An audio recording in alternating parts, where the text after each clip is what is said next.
Uruguay's Tupamaros. Introduction. Chapter 1. Ideology, the view and the model ***. The view of the present. The model for the future. Nationalism, in search of national identity. The creation of socialism. Conclusions. Notes. 2. Ideology, strategies ***. Military strategies. The use of violence. Guerrilla warfare. The urban guerrilla. Power duality. Political strategies. Aggregate mobilization. Sectoral mobilization. El Salto. Conclusions. Notes. 3. Membership and internal organization. Membership. Occupation. Age. Sex. * with the collaboration of Jose A. Moreno. Nationality. Internal organization. Conclusions. Notes. 4. Tactics. Supply. Propaganda. Intimidation and reprisals. Sabotage. Conclusions. Notes. 5. The government versus the Tupamaros. 1962-70 The National Police, the Presidency. 1971-72 The Presidency, the Armed Forces. Notes. Introduction. This book is an attempt at a comprehensive and analytical account of the birth, growth, and destruction of the Movimiento de Liberación Nacional Tupamaro, a social movement that existed in Uruguay from 1962 to 1972. Specifically, it is a study of the motives behind its emergence, of the objectives it sought to accomplish, of the means used to attempt a seizure of political power, of its composition and internal organization, of its challenge to and interaction with the Uruguayan government, and, finally, of its extinction. Why a book about the Tupamaro National Liberation Movement, or, as it was known, the Tupamaros, ***, because the importance and uniqueness of this social movement make it worthy of close study. Its story is deemed important because it was one of the most enduring and powerful armed social movements to emerge in a contemporary urban context, and its urban character makes it intrinsically relevant. Whether their concern for socio-economic, political events and trends has focused on less developed or developed, socialist or capitalist, pre-industrial societies, most social scientists have learned that urban growth and the urbanization process have become unavoidable. The only difference among countries and regions appears to be the pace at which the explosive growth of cities is taking place. There is a low rate of metropolitan agglomeration in much of Europe, for example, because many societies are already between 60 and 80% urban populated and the overall population growth rate is approaching zero. But in Latin America, Sub-Saharan Africa, and, to a lesser degree, the rest of the world, a massive exodus of people from ***. The name Tupamaro comes from Tupac Amaru, the famed Inca rebel who during 1780-81 tried to free his people from the Spanish. After the defeat of his forces and his execution, the Spanish called Tupamaros all members of rebellious groups that sprang up throughout most of Latin America, particularly those engaged in independence movements. In Uruguay, too, the followers of revolutionary hero José G. Artigas received the name Tupamaros. However, instead of rejecting the nickname, Uruguay's revolutionaries accepted it proudly and used it freely throughout the struggle for independence. The choice of the name Tupamaro for the guerrilla organization was meant, therefore, to have historic and symbolic meaning. 9. Rural to urban areas is taking place and is reaching, in some regions, an annual urban population growth rate of 7%. It is no wonder, then, that social scientists are becoming very much interested in the socio-economic and political life of the cities. It is there that the most significant human, economic, cultural, and technological accomplishments are likely to take place. Furthermore, since it is there that political processes and institutional structures acquire the greatest strength and development, social movements emerging and acting within urban areas are likely to strike at the nerve center of a nation's life. Hence, scholars specifically concerned with social movements have had to focus their attention and research on those movements that develop within an urban environment. Uruguay, where the Tupamaros emerged, is one of the most highly urbanized societies in Latin America and the world. Although it has only about 3 million inhabitants, close to 80% of them have been classified as urban. Montevideo, the capital, is estimated to hold almost 1.5 million people, half the total. Relative to other Latin American nations, Uruguay ranks first in proportional urban level yet 11th in size of total population.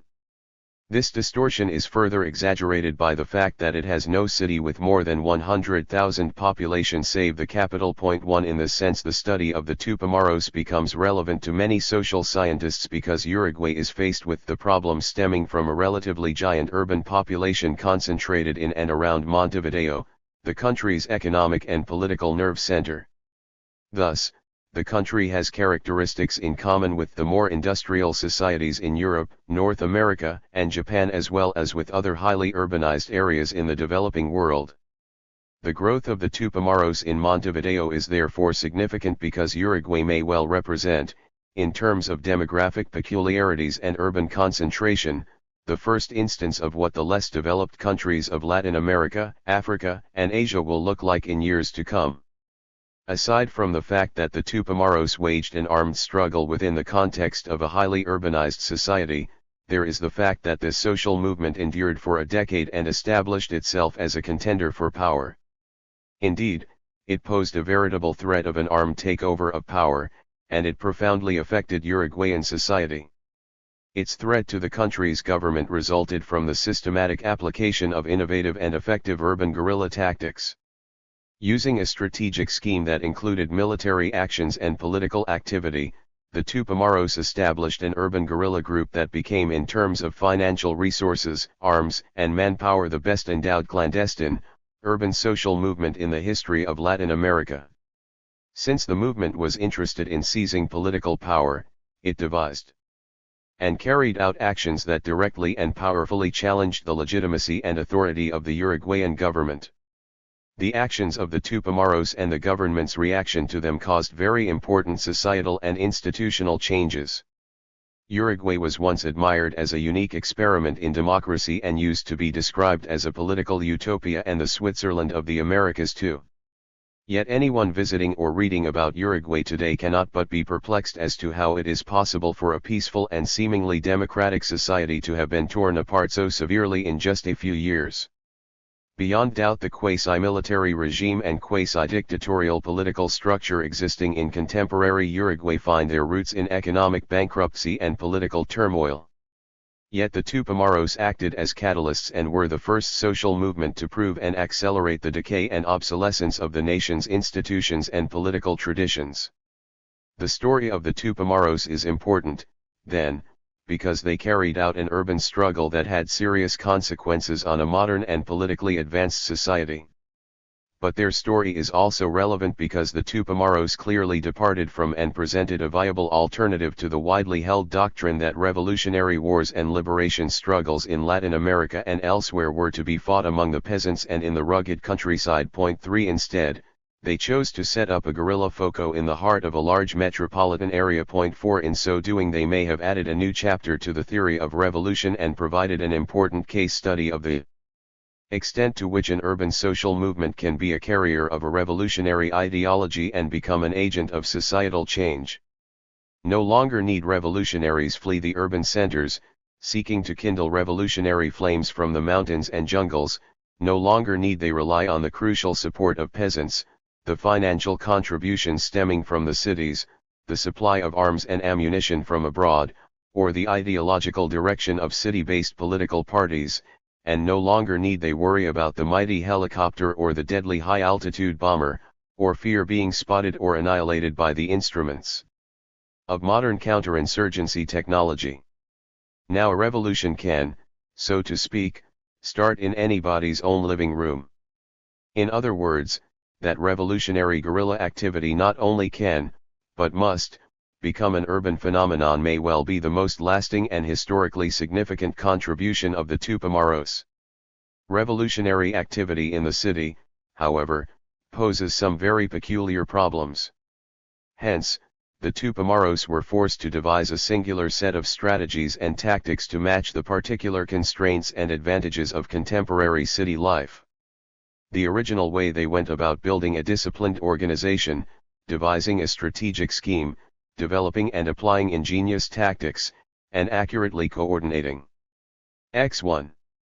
Military and political activities is worthy of study. In this respect the Tupamaros may have established an important precedent as to the manner in which an urban guerrilla group can cope with, or devise ways to cope with, the reality of metropolitan life. At the same time they stand out because of the peculiar yet universal message of their ideological objectives, the sophistication and complexity of their strategic scheme, the innovativeness and extensiveness of their tactics, the variety and broadness of their membership, and the interesting characteristics of their internal organization. The book is organized in the following manner. Chapters 1 and 2 deal with the movement's ideology, an outline of the Tupamaros' view of Uruguayan society and the beliefs and ultimate objectives toward which their ideology was oriented are presented in Chapter 1, and the strategies or means devised to seize political power, and thus be able to implement their long-term goals, are analyzed in Chapter 2.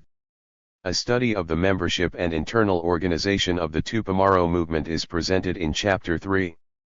Finally, there is an analysis of the methods used by the Tupamaros to translate their broad strategic scheme into specific actions in Chapter 4. The importance of the Tupamaros as catalysts of societal change is dealt with in Chapter 5 and in the epilogue. They contain a survey of the actions undertaken by the Uruguayan government in its efforts to contain and eliminate the guerrillas, particularly through the application of political measures designed to isolate them and the execution of counterinsurgency campaigns launched to eliminate them. They also include some reflections on recent events in Uruguay, particularly the extent to which the Tupamaros contributed to changing the nation's political destiny. Chapter 1. Ideology. The view and the model. A political ideology refers to a specific set of shared beliefs about what society is and ought to be, including a certain commitment to act. Ideologies not only have objectives that offer a meaningful orientation to guide the behavior of individuals in concrete situations in which choices or decisions are to be made and actions are to be undertaken, they also imply a commitment to reconstruct reality and act upon society in a meaningful way. In situations of crisis or uncertainty, ideologies quite often emerge within the context of a social movement, which is an organized attempt to change the social structure in significant ways in the name of an ideology. Therefore, an ideology provides a social movement with a set of long-term goals or objectives, justifications for them, and commitments to action. In return, a social movement provides an ideology with the necessary organizational arrangements to recruit support and eventually to achieve those objectives. While an ideology operates as the driving force behind a social movement, the latter functions as the carrier or as the most efficient social mechanism to implement the goals of an ideology. The ideology of the Tupamaros was never presented in any single official document. In fact, the Tupamaros did not believe in issuing lengthy political statements or ideological platforms. Rather, they felt that actions were the most important way to create revolutionary consciousness. In other words, they believed that actions speak louder than words. Nevertheless, from a series of documents the major tenets of the Tupamaros ideology can be constructed by tracing a number of familiar and often repeated themes in their rhetoric and by noting a series of frequent and similar thoughts. For the purpose of this study, the ideology of the Tupamaros has been separated into three components. The first component can. This chapter was written with the collaboration of Jose A. Moreno. Be called the Tupamaros' view of the present. It is a view of Uruguayan society as the Tupamaros understood it to be and includes an analysis of the historical roots and present causes of Uruguay's economic and political problems, an analysis based on the Tupamaros' own very particular perspective. This view of the present is also closely connected with the reasons behind the creation of the Tupamaro movement as those involved saw it.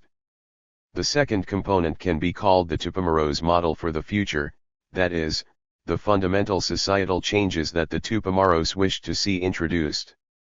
On the basis of their analysis of the political and economic problems of Uruguay, the Tupamaros offered what they perceived as desirable solutions. Such solutions implied, at a very general level, a set of long-range objectives according to which Uruguayan society needed to be reconstructed. The third component is the Tupamaros' commitment to action or strategies, since in order to achieve their goals, certain specific means had to be devised and employed. Indeed, it was the specific task of the Tupamaros to design and implement strategies such that their ultimate ideological goals would be efficiently obtained. In this chapter, the first two components of the Tupamaros' ideology, their view of the present and their model for the future, are analyzed. Chapter 2 deals with the third and last component of their ideology, strategies. Although strategies are treated last and somewhat separately, the reader should note that they are inextricably linked with the first two ideological components. In fact, strategies are nothing but means to go from the present to the future, that is, means necessary to be able to reconstruct today's society according to a certain model of what society should actually be. At this point, a methodological note is in order concerning the use of documents to determine the ideology of the Tupamaros. I compiled a large collection of documents published by, for, and about the Tupamaros both in Uruguay and in other countries. Original Spanish sources were always used. Whenever quotations are given, they are my own translations, and more attention was paid to the meaning of the sentences than to strictly literal translations. From the dozens of documents available, those thought to be most representative in terms of the ideas and issues presented in them were selected. The documents were then read, informally coded, and analyzed in terms of the previously mentioned definition of ideology and of what was considered to be its components: beliefs about the present, objectives for the future, and strategies to go from the one to the other. Each of the key concepts discussed in this chapter and the next was carefully studied in the context of the various Tupamaro documents for interpretation and clarification of meaning. Many of the documents used in this study were released to the press or to the public by the Tupamaros themselves. A few of them, however, were intended for internal circulation only and were released to the press either by the Ministry of the Interior or the Ministry of Defense of Uruguay after capture. I have no doubts about the authenticity of any of the documents quoted. Neither the documents released by the Tupamaros nor those published by government authorities and chosen for this study were ever denounced as false by the guerrillas, government officials, the nation's police and armed forces, journalists, or other persons involved. The view of the present. This section will sketch, as accurately as possible, the beliefs of the Tupamaros about Uruguayan society. Specifically, it will seek to determine what were, according to them, the structural conditions that produced the profound political and economic crises that have plagued Uruguay since the 1950s. There is no intent to verify whether such conditions are indeed responsible for the evils they have allegedly produced. Rather, there will be an examination of the beliefs of the Tupamaros, the way that causation was attributed to people, institutions, and political forces, and the manner in which solutions or remedies were suggested and/or anticipated. As most economic studies have shown, the Tupamaros felt that the economic crisis faced by Uruguay since the 1950s, output and productivity stagnation, rising unemployment, and severe inflation, was caused by stagnation in the country's important livestock and industrial sectors. Where they differed was in the way in which they assigned causation. For instance, the failure of the agricultural and industrial sectors to grow and expand was attributed mostly to inherent contradictions and malfunctions of Uruguay's primitive capitalist system. Therefore, the Tupamaros showed little interest in pointing out particular economic and political forces and circumstances, such as excessive and detrimental government tampering with market incentives and mechanisms, the burdens of heavy economic protectionism, the constraints of a small domestic market, and the existence of outdated economic institutions. As another example, Uruguay's persistent inflation was viewed as the consequence. For convenience, a capital letter designates each document. If the document is divided into sections, a Roman numeral indicates the section. If the sections are subdivided, an Arabic numeral is given. Full references for the documents are in the appendix, Documents. Of cost push pressure resulting from the struggle among different sectors of Uruguayan society, for instance, organized labor, business, and landowners, that were dissatisfied with their share of the national product. The existence of this struggle was blamed on the incentive system peculiar to capitalism, not on the presence of particular political institutions or economic variables. Furthermore, the Tupamaros were convinced that three important processes were at work in the Uruguayan economy. First, they believed that the workings of Uruguay's economy and its institutions were so deficient that the nation's crisis, rather than being overcome, is worsening day by day. Hence, the Tupamaros were pessimistic about the outcome of the country's economic troubles. B18. Second, they believed that during the many years of economic stagnation and inflation, capitalists had tended to enrich themselves relative to the rest of society through an income redistribution mechanism that worked in favor of the already wealthy. Indeed, those who have been gaining the most are big bankers, cattle owners, industrialists, and merchants. AV. 5. Third, they were convinced that output stagnation and inflation had had a very detrimental effect on the country's international economic relations. For instance, the Tupamaros noted Uruguay's growing foreign debt, the flight of domestic savings, and other balance of payments problems, charging that Uruguay had increased its degree of economic and political dependence on industrial countries, read here the United States, and on international financial organizations. AV. 3. More important than a mere analysis of the causes of Uruguay's troubles, the Tupamaros had strong convictions about the framework within which the nation's economic problems might be solved. They believed that little could be accomplished through minor administrative reforms. Rather, they proposed deep structural change that would affect the production, exchange, and distribution of the country's output. However, since the rich and powerful would stand to lose part of their wealth and influence if such necessary policies as land and income redistribution were undertaken, the Tupamaros felt that the nation's government would never be willing or even able to bring about such widespread changes. Thus, they wrote, the solutions that no doubt do exist to solve the problems of our country will not be achieved without an armed struggle, because those solutions go against the personal interests of those who have everything in their hands, just as they go against powerful foreign interests. Uruguay's political system was regarded by the Tupamaros as ineffective and obsolete. They saw the country's political parties as incapable of generating the kind of innovative leadership that could challenge vested interests and pursue progressive and developmental policies.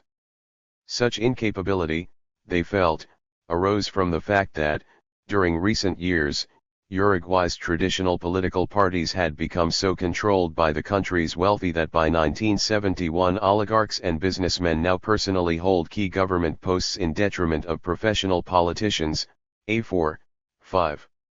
As a whole, the Tupamaros viewed Uruguay's political system as unable to fulfill a dynamic administrative role and as unresponsive to the people's demands for change and progress. As they stated, if the present government of Uruguay were to find an answer to workers' demands, there would be no reason for conflict between the Tupamaros and government forces. 2. The Tupamaros also accused government officials of deep-seated corruption and charged that instead of coping with Uruguay's deteriorating socio-economic reality, they had become allies of the wealthy and powerful. The government, they wrote, had turned into a regime that serves only a handful of privileged people. The failures and unresponsiveness of the Uruguayan government were, for the Tupamaros, evident in an event that took place just before the emergence of the movement and that could be considered the precipitating factor that triggered its creation. In 1961, a group of young labor and socialist leaders succeeded in unionizing the poverty-stricken sugarcane and sugar beet cutters in the country's northern areas of Salto and Artigas. Led by Raúl Sendic, a law student from Montevideo, the peasants soon turned away from such conventional demands as decent working conditions and higher pay and started to demand land expropriation and redistribution. Two slogans became popular and summarized their demands: land for those who work it and for land. And with Sendic, after walking some 350 miles, the peasants arrived in Montevideo to express their demands. There were shooting incidents, arrests, and, above all, an immense frustration because Uruguay's legislative and executive branches played deaf to the request for land expropriation.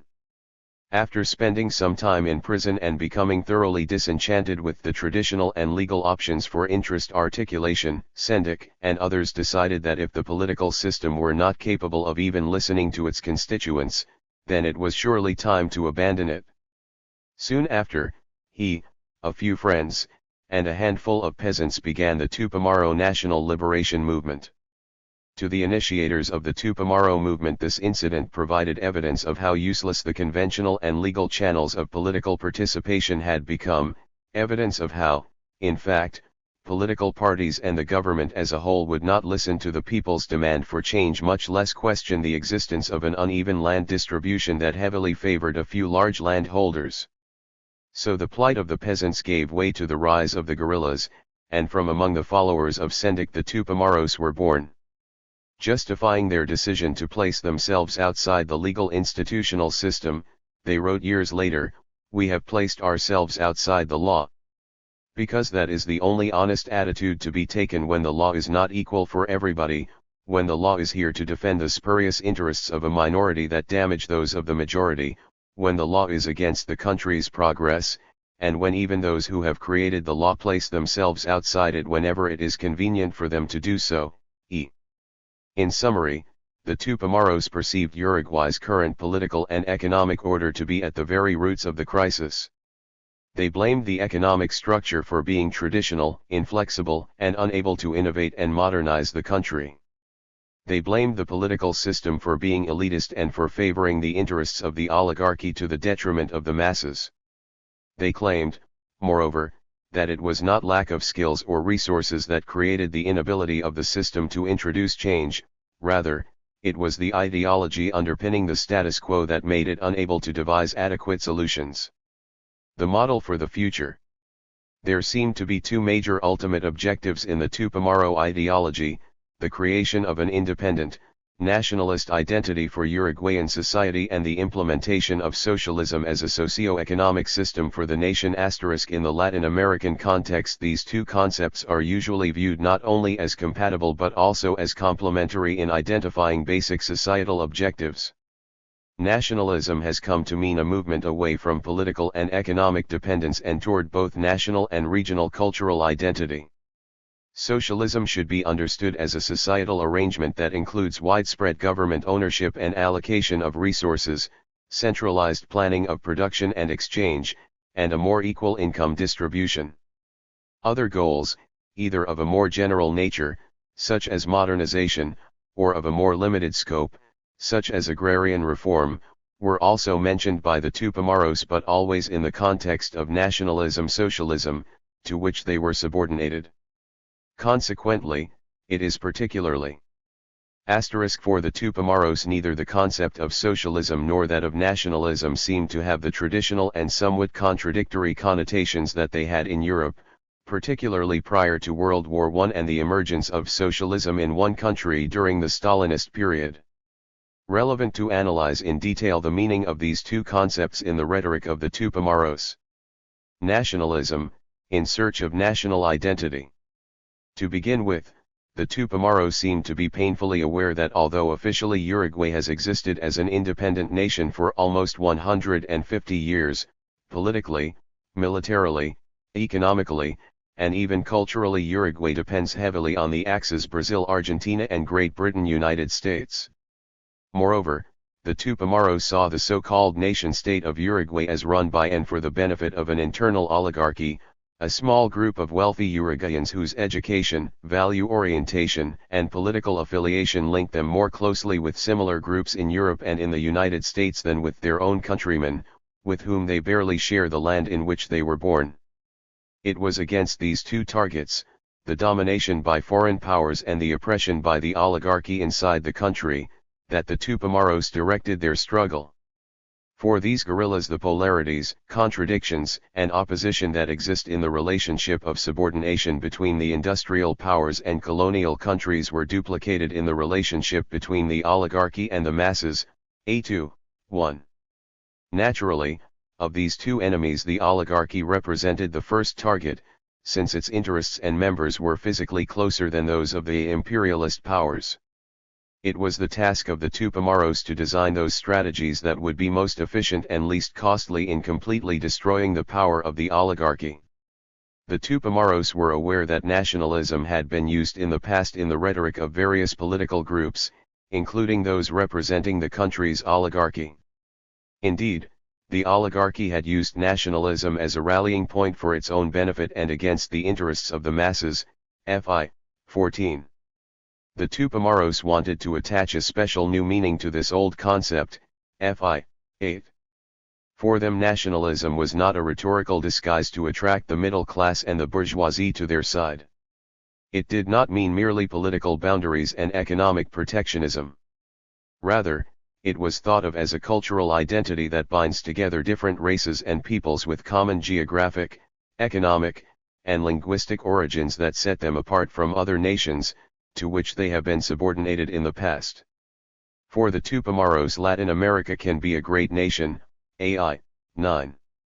Indeed, the potential of Latin America to become a great nation in opposition to the colossus of the North and other foreign powers has been a recurrent theme of liberation advocated by various well-known leaders, from Simon Bolivar to José Martí and from Fidel Castro to Juan Perón.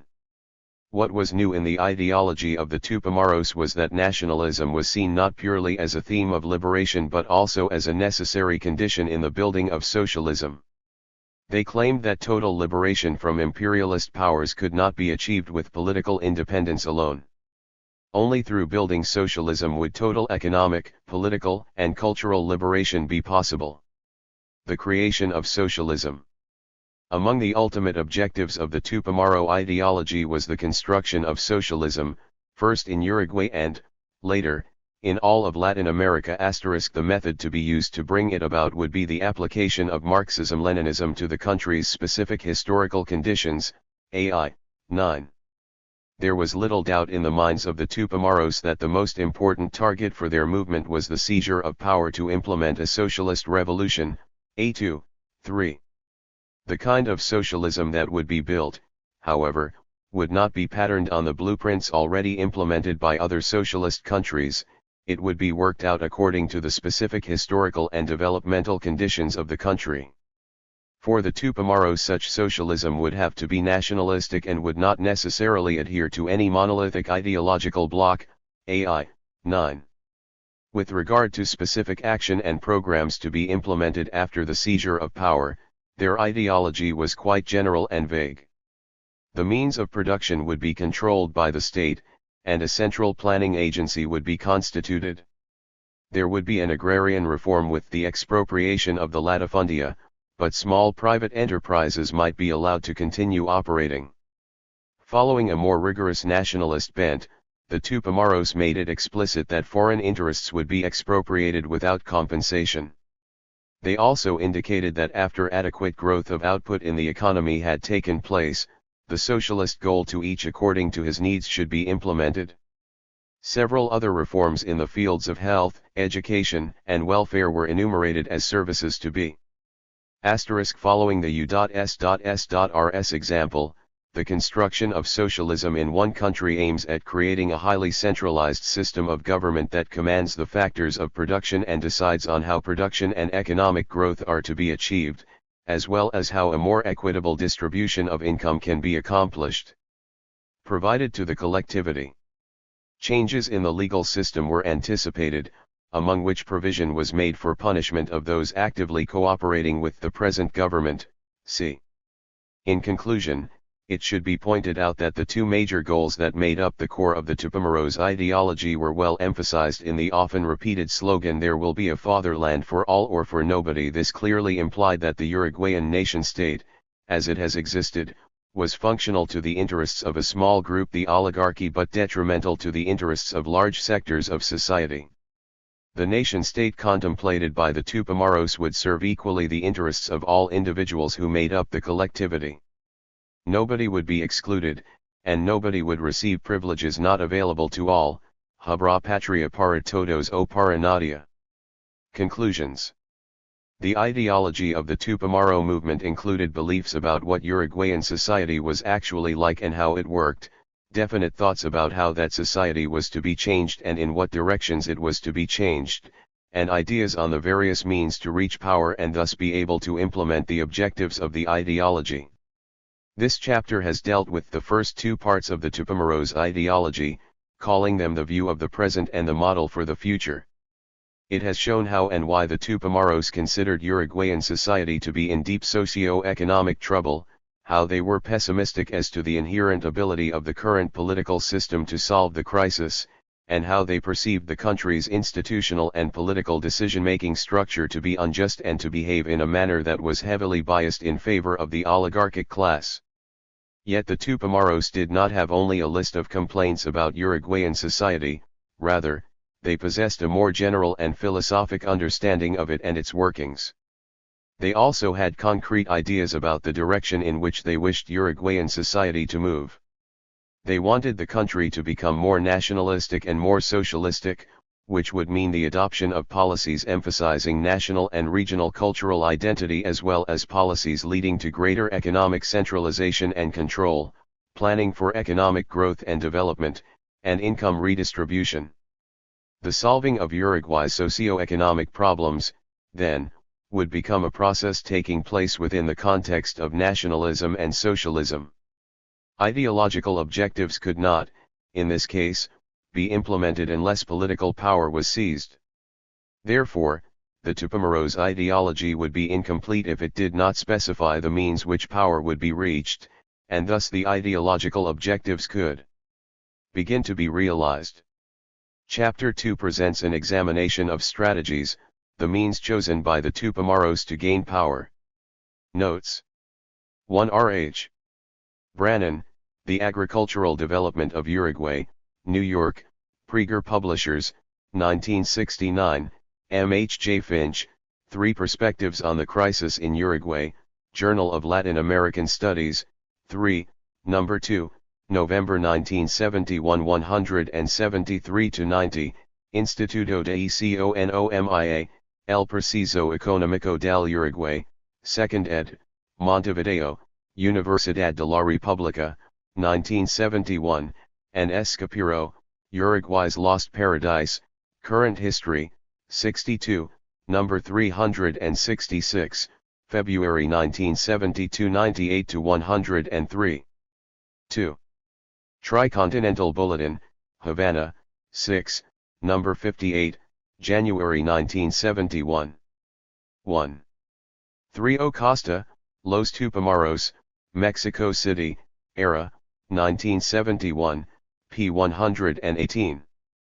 4. Precipitating events and their functions are explained in N. Smelser, Theory of Collective Behavior, New York, Free Press of Glencoe, 1963.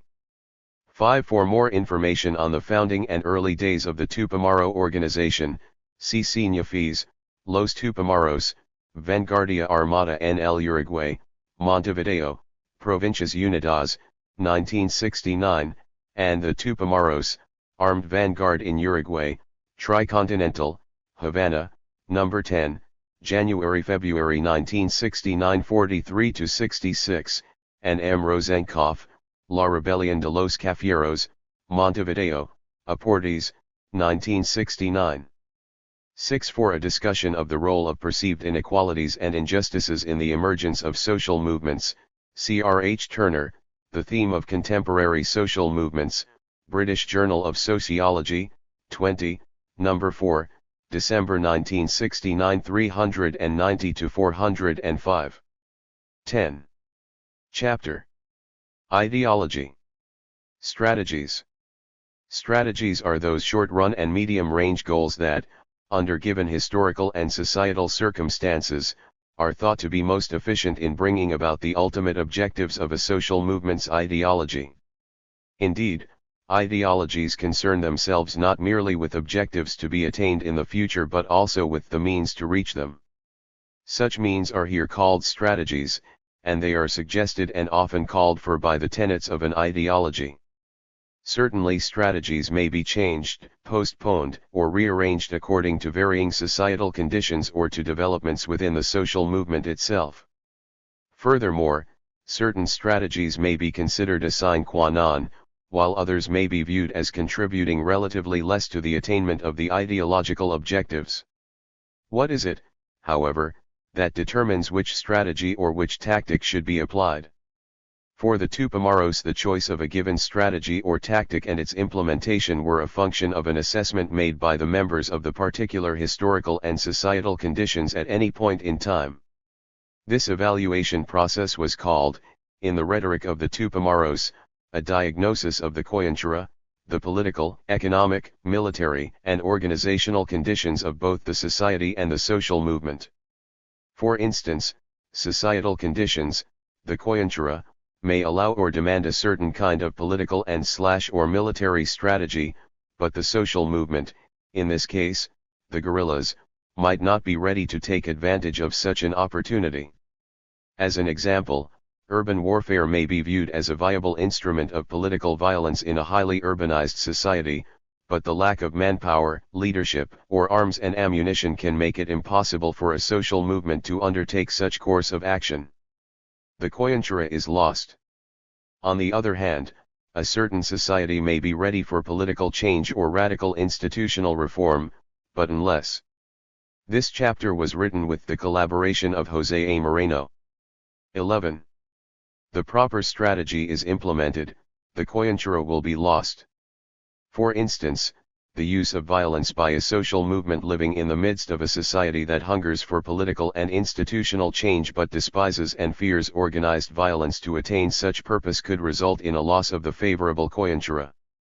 For the Tupamaros, then, the choice of every strategy and tactic was the result of a careful, rational analysis of the present and potential strength of the guerrilla group as well as of the general conditions and political climate of Uruguayan society, A6, 14. Nevertheless, the Tupamaros believed that the actions of urban guerrillas can help create a favorable coyuntura, F3, 8. Indeed, they believed it possible to create a coyuntura provided certain minimum objective conditions exist. Take the case of political kidnapping. The guerrilla organization may wish to apply this tactic because it feels that it would help weaken the country's power structure or hurt the government's position of strength and coercion. However, if the guerrillas feel that political kidnapping may arouse popular feelings against the movement because people are not accustomed to viewing this tactic as acceptable, the guerrillas must create the favorable coyuntura by publicizing certain illegal actions committed by the government officials in question or the wealth and influence of the businessmen or landowners kidnapped. In other words, the guerrillas must provide some credible rationale or excuse for the kidnappings before or after they take place. Therefore, the effectiveness of the guerrilla movement is partly a function of the ability of its leaders to recognize proper coyunturas as well as to create favorable ones. In this sense, the Tupamaros strategies described below and the tactics discussed later reflect this belief in the maximization of the output of strategies according to coyuntura evaluation and creation. Guided by the need to seize power in order to attain the objectives of their ideology, the Tupamaros designed military and political strategies. Such strategies were definitely interrelated, since they were means to attain the same objectives. In addition, many strategies had both military and political functions. For the sake of greater clarity, but with a caution to the reader about this rather artificial division, the military and political strategies will be discussed separately. Military strategies. Military and political strategies converge in that they attempt to create the structural conditions that allow for a seizure of power. Military strategies contribute to such an endeavor in that they are designed to curb, oppose, discredit, and eventually destroy the 12. Monopoly of the status quo in the use of force and coercion. In Uruguay, such coercive tasks were allocated to the police until mid-1971, when the country's armed forces took over the traditionally non-military law enforcement role. It was against the police, and later against the armed forces, that the Tupamaros designed the most sophisticated military strategies ever used within a Latin American urban context. This section, therefore, will analyze the role of various military strategies employed by the Tupamaros. Included is a discussion of the use of organized political violence, the role of guerrilla warfare, the introduction of an almost exclusively urban struggle, and the importance of the achievement of power duality. The use of violence. The Tupamaros firmly believed that under the existing coyuntura of Uruguay, the long-run objectives of the social movement's ideology were unattainable through the use of constitutional, legal, means. Their conclusion was clear: the only path available was that of an armed struggle, that is, the use of violence. It is necessary to trace the reasons why the Tupamaros felt this way and the implications of such belief. Ever since the Tupamaros' first public document had been issued, they emphasized time and again that violence is a legitimate means and the most powerful and efficient instrument to gain power. They considered violence legitimate because, just as it is employed, covertly or openly, by a country's ruling elite to keep itself in power, the use of violence is an inalienable right of people who wish to revolt against their government. In this sense, political violence was viewed as an expression of intra-societal power struggles and as a historically valid and natural way to achieve or retain political power. Since the Tupamaros felt that the objectives of their ideology were incompatible with the ideological goals of the status quo, violence became a means of forcing a confrontation and resolve-ing that incompatibility. This plus sense Uruguay's coyuntura was interpreted as allowing for violence as a means for seizing power and not just as an instrument for government control. This explains why the Tupamaros saw themselves as ordinary people turned soldiers, fighting to gain power, in the name of an ideology, much as the Uruguayan government had its policemen and soldiers working to preserve the status quo and its political power. The Tupamaros also considered violence to be the most effective way to seize power in Uruguay. First, because their ideological objectives constituted such a radical departure from the beliefs held by Uruguay's ruling oligarchy, the Tupamaros felt that nothing short 13. Of revolutionary political, social, and economic changes were required to achieve their objectives.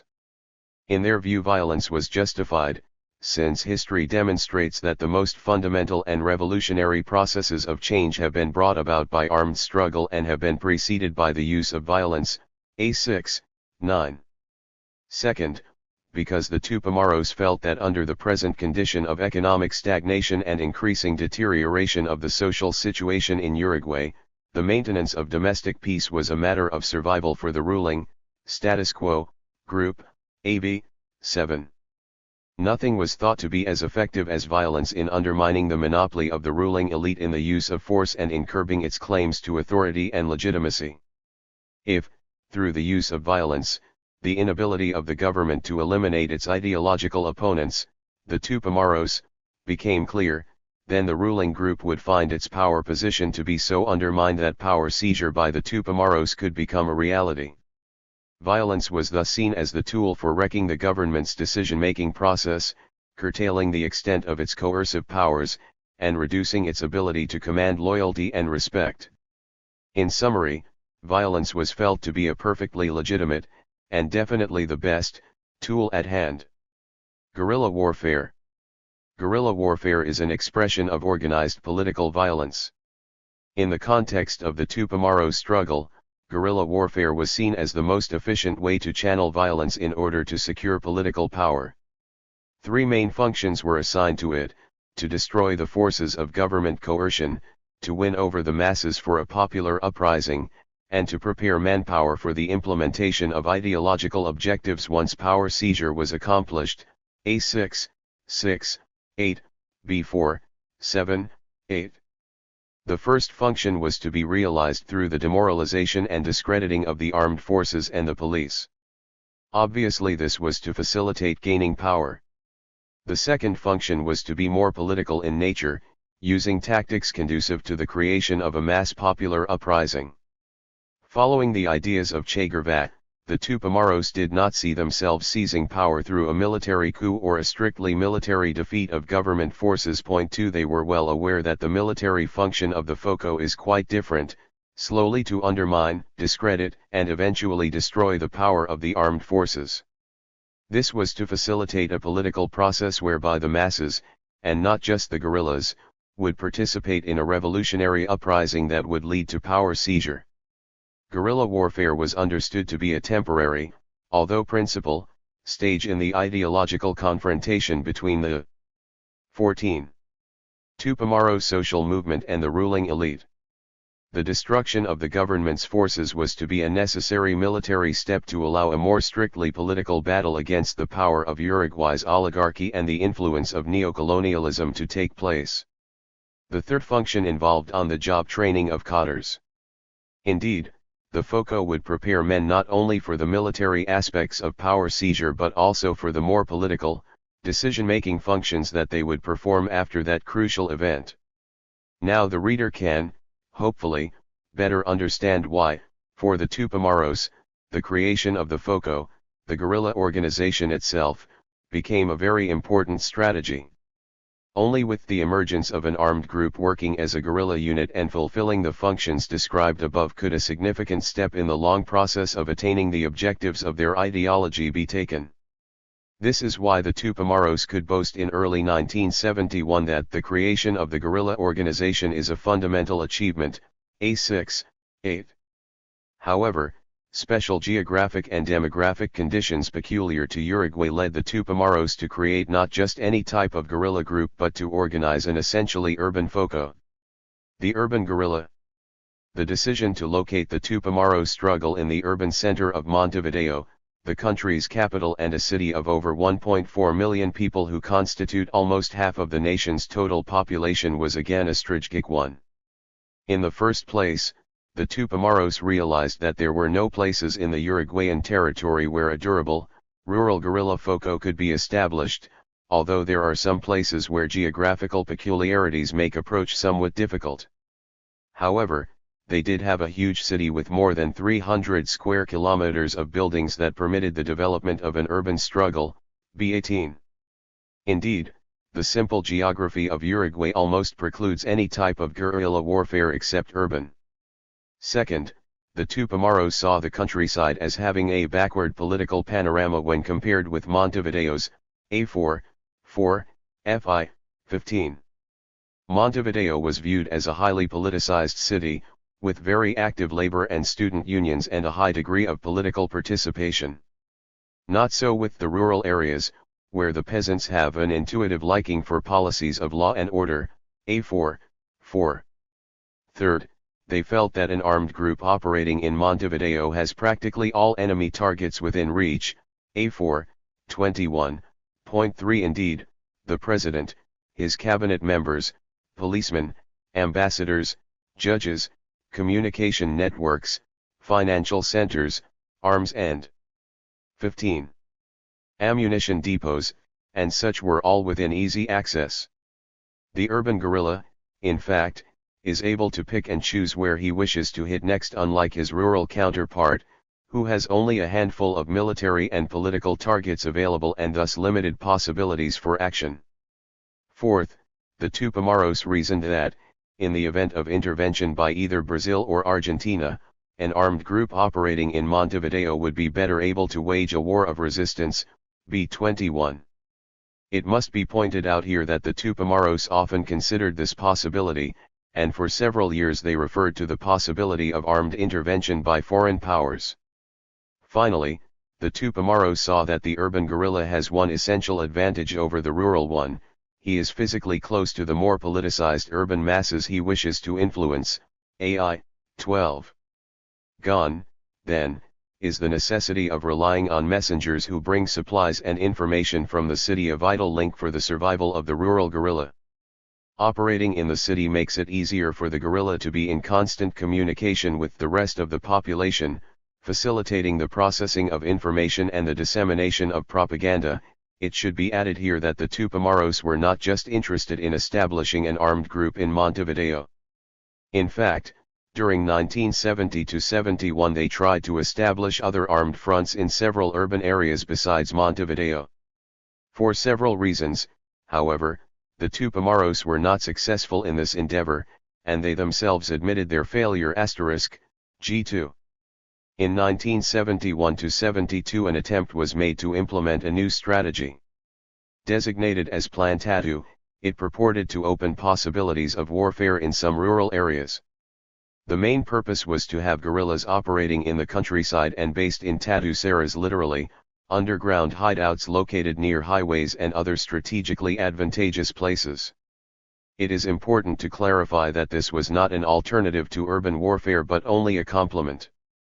The purpose of the plan was to force Uruguay's armed forces wholesale were heavily concentrated in the capital city to come out of Montevideo and thus weaken the degree of military control in that key urban center.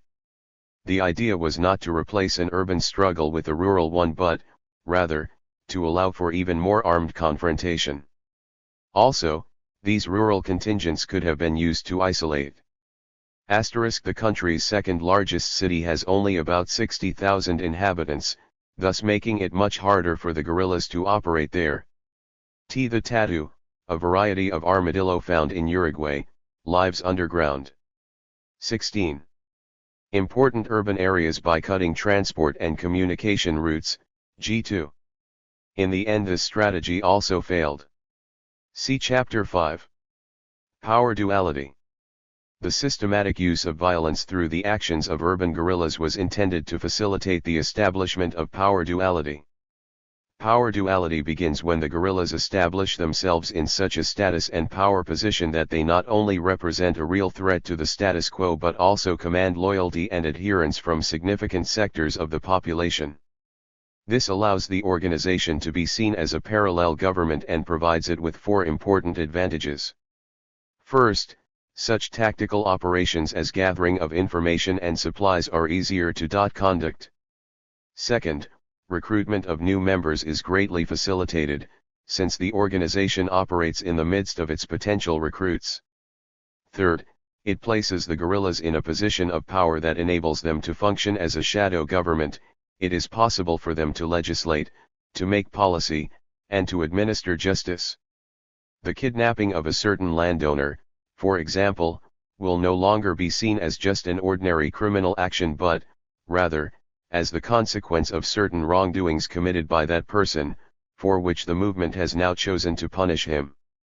Fourth, power duality gives the masses an opportunity to visualize the eventual transformation of the guerrillas' localized de facto government into a generalized de jure one, A6, 16, 21.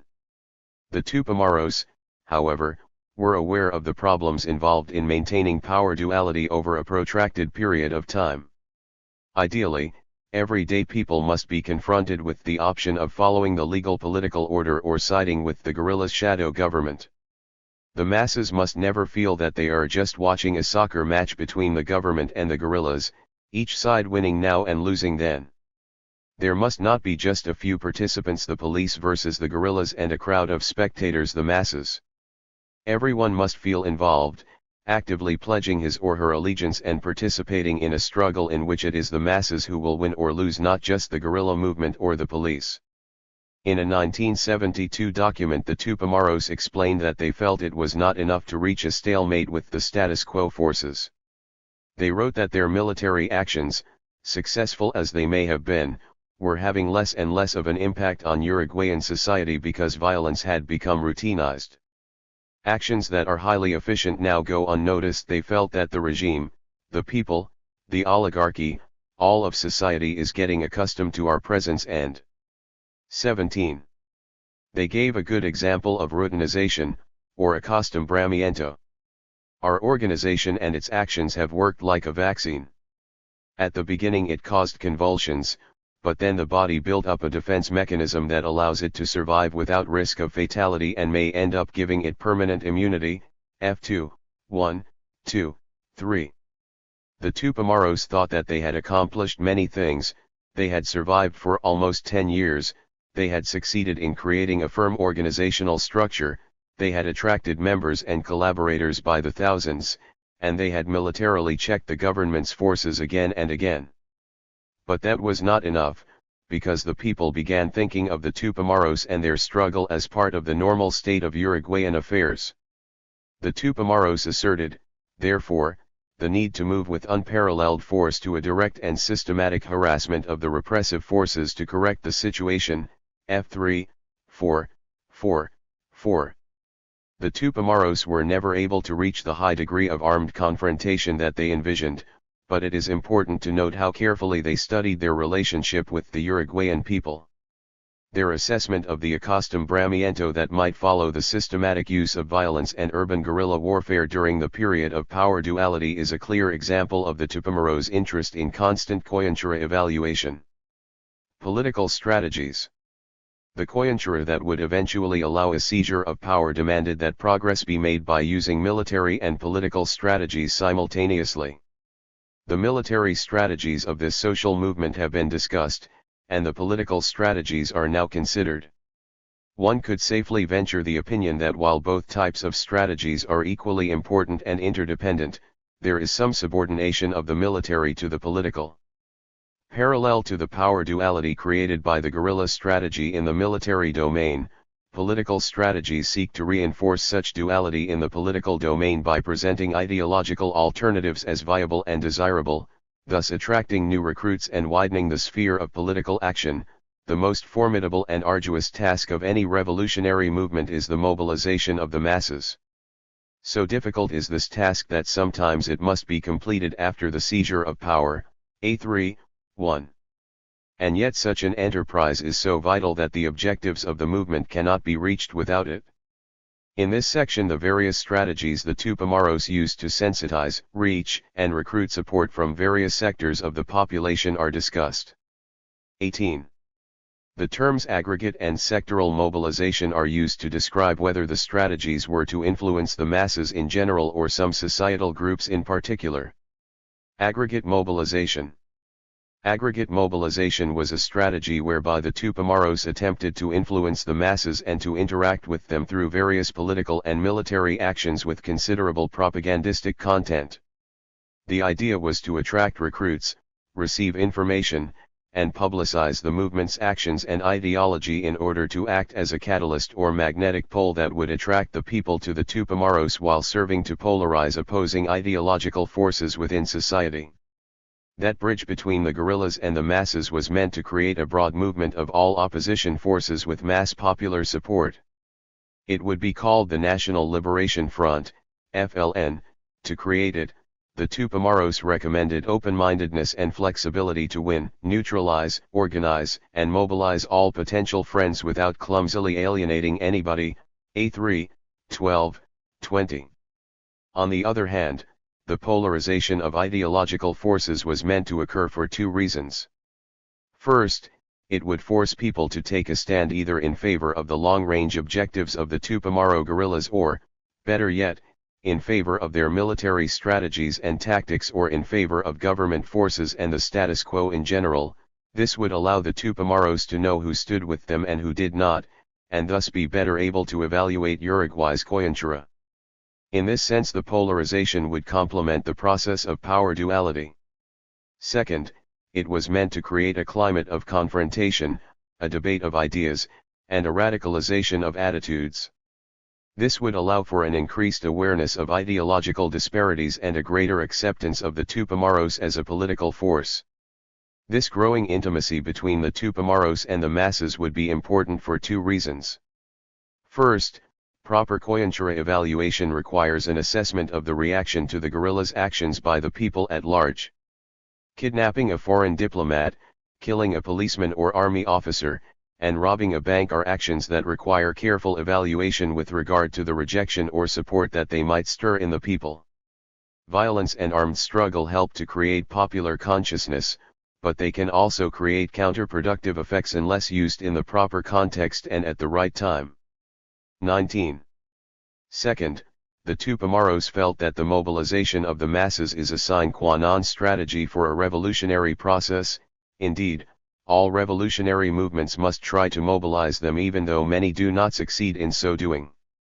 Any armed group can stage military actions, rob, kidnap, and murder, but only a well-organized movement, equipped with the right ideology and using the right strategies, can succeed in winning the very essential support of the masses. Of course, under certain circumstances the support of the masses may be obtained by formulating political platforms and by organizing a legal political party. But, as explained earlier, the Tupamaros did not see that as viable in Uruguay and considered the most efficient means of mobilizing the masses to be through armed struggle. There must exist, according to them, a dialectical relationship among the movement, armed struggle, and mobilization of the masses, A3, 3, 5, B26. Sectoral mobilization. A revolutionary movement must be in permanent contact with all organized groups within society that can cooperate with or adversely affect the actions of the guerrilla struggle, as well as with foreign governments and social movements abroad, since they can affect local political events. The mobilization and the influencing of various domestic and foreign organized groups are, then, the strategy of sectoral mobilization. The Tupamaros always considered it important to establish and maintain some sort of relationship with all sectors of Uruguayan society. They recognized that in some cases, such as in Peru and Ecuador, the armed forces have done well in defending the nation's sovereignty and promoting economic development. This is why, they wrote, the armed forces must not be massively disqualified and we cannot avoid the opportunity of doing politics in their midst. AI 8, 4, 7. And they did not. Several times the Tupamaros publicized communiques specifically addressed to the Uruguayan armed forces. They managed to keep abreast of events within the military ranks, and, during 1972, when the military had been made responsible for the elimination of the guerrillas and the keeping of law and order, arrested Tupamaros were reported to deal with army officers directly on various matters as well as to help them prosecute currency speculators, tax evaders, and corrupt politicians. The Tupamaros were convinced that there are a number of important military officers who are uncomfortable serving a government that is unwilling and unable to solve Uruguay's socio-economic problems. The guerrillas urged the elaboration of a specific and permanent 20. line of propaganda toward the armed forces, F4, 2. It was the Tupamaro leaders, in fact, who were quite aware of the political role that Uruguay's armed forces were playing and could play in the future. Indeed, the Tupamaros treated the country's military forces as an essentially political organization and not as a purely armed branch of the government and the nation's oligarchy. As for the police, especially Montevideo's, the Tupamaros were unable to establish many ties or contacts with them, although they did succeed in obtaining information on plans and events at police headquarters. The policy that the Tupamaros pursued here sought to take advantage of the police's contradictions, weaknesses, and fissures, A6, 8. In this context, intimidation and reprisals became a very important and effective Tupamaro tactic. Alleged ill treatment of arrested guerrillas prompted revolutionary justice, such as the execution of selected police officers. The Tupamaros asserted that this hardline attitude gave excellent fruits and must not be abandoned, A6, 8. In other words, the guerrillas never visualized Uruguay's police as playing a political role or having a political potential but, rather, as a strictly obedient, coercive, armed branch of the nation's government. The ideology of the Tupamaros identified the ruling class as its main enemy, A3, 7. Included were landowners, industrialists, large merchants, professional politicians, and the wealthy in general. This provided the rationale for the selection of targets for robberies and kidnappings. But because there is a minority within the oligarchy that has suffered from Uruguay's deteriorating economy or is interested in country's socio-economic progress, the guerrillas always considered it important to make contact with them, A4, 5, FI, 12. The guerrillas had a close and working relationship with labor unions, which in Uruguay have traditionally been dominated and led by leftists. Therefore, labor unions received constant attention, A3, 12. Given the fact that the country's public sector employs about one-third of the labor force and all of it is unionized, this created the possibility of useful coyunturas for the Tupamaros. It is not the same thing to attack a state that is in the plenitude of strength as to attack a state that is semi-paralyzed by strikes, B18. However, In 1968–72 labor unions and their activities were severely curtailed by the Uruguayan government, strikes were forbidden and many leaders jailed. The Tupamaros believed that the power of labor had been greatly reduced and that the people's resistance had to find and indeed did find other avenues of expression, A4, 1, 3. Nevertheless, the guerrillas continued to support the creation of committees in support of the Tupamaros, C.A.Ts, in as many business and government enterprises as possible, A3, 14. 21. During 1970–71 the Tupamaros wrote that students and their unions are the social sector that helps us in the strongest manner. Furthermore, they recognized that students' combativity is an expression of the more general problem of an unemployed youth without good prospects living in a country in crisis, A4, 2. This high degree of collaboration was true of both university and secondary school students. In fact, the Tupamaros assessed that it was the high school youngsters who were at the vanguard of the struggle, A4, 2. Among the leftist political parties the most important one for the Tupamaros was Uruguay's Communist Party, which has traditionally followed a pro-Moscow line. Although its leaders don't tie themselves down, the Tupamaros wrote, their attitude toward us, both in theory and publicly, is one of respect and disagreement only as concerns tactics, A4, 9. Smaller opposition parties, on the other hand, respect us and their membership supports us. We have great influence in their midst, A4, 9. In a 1968 document the Tupamaros predicted that, as had happened in Cuba, armed revolutionary action would generate unity among all leftist groups, since they can only choose between giving the guerrillas their support or disappearing, B4.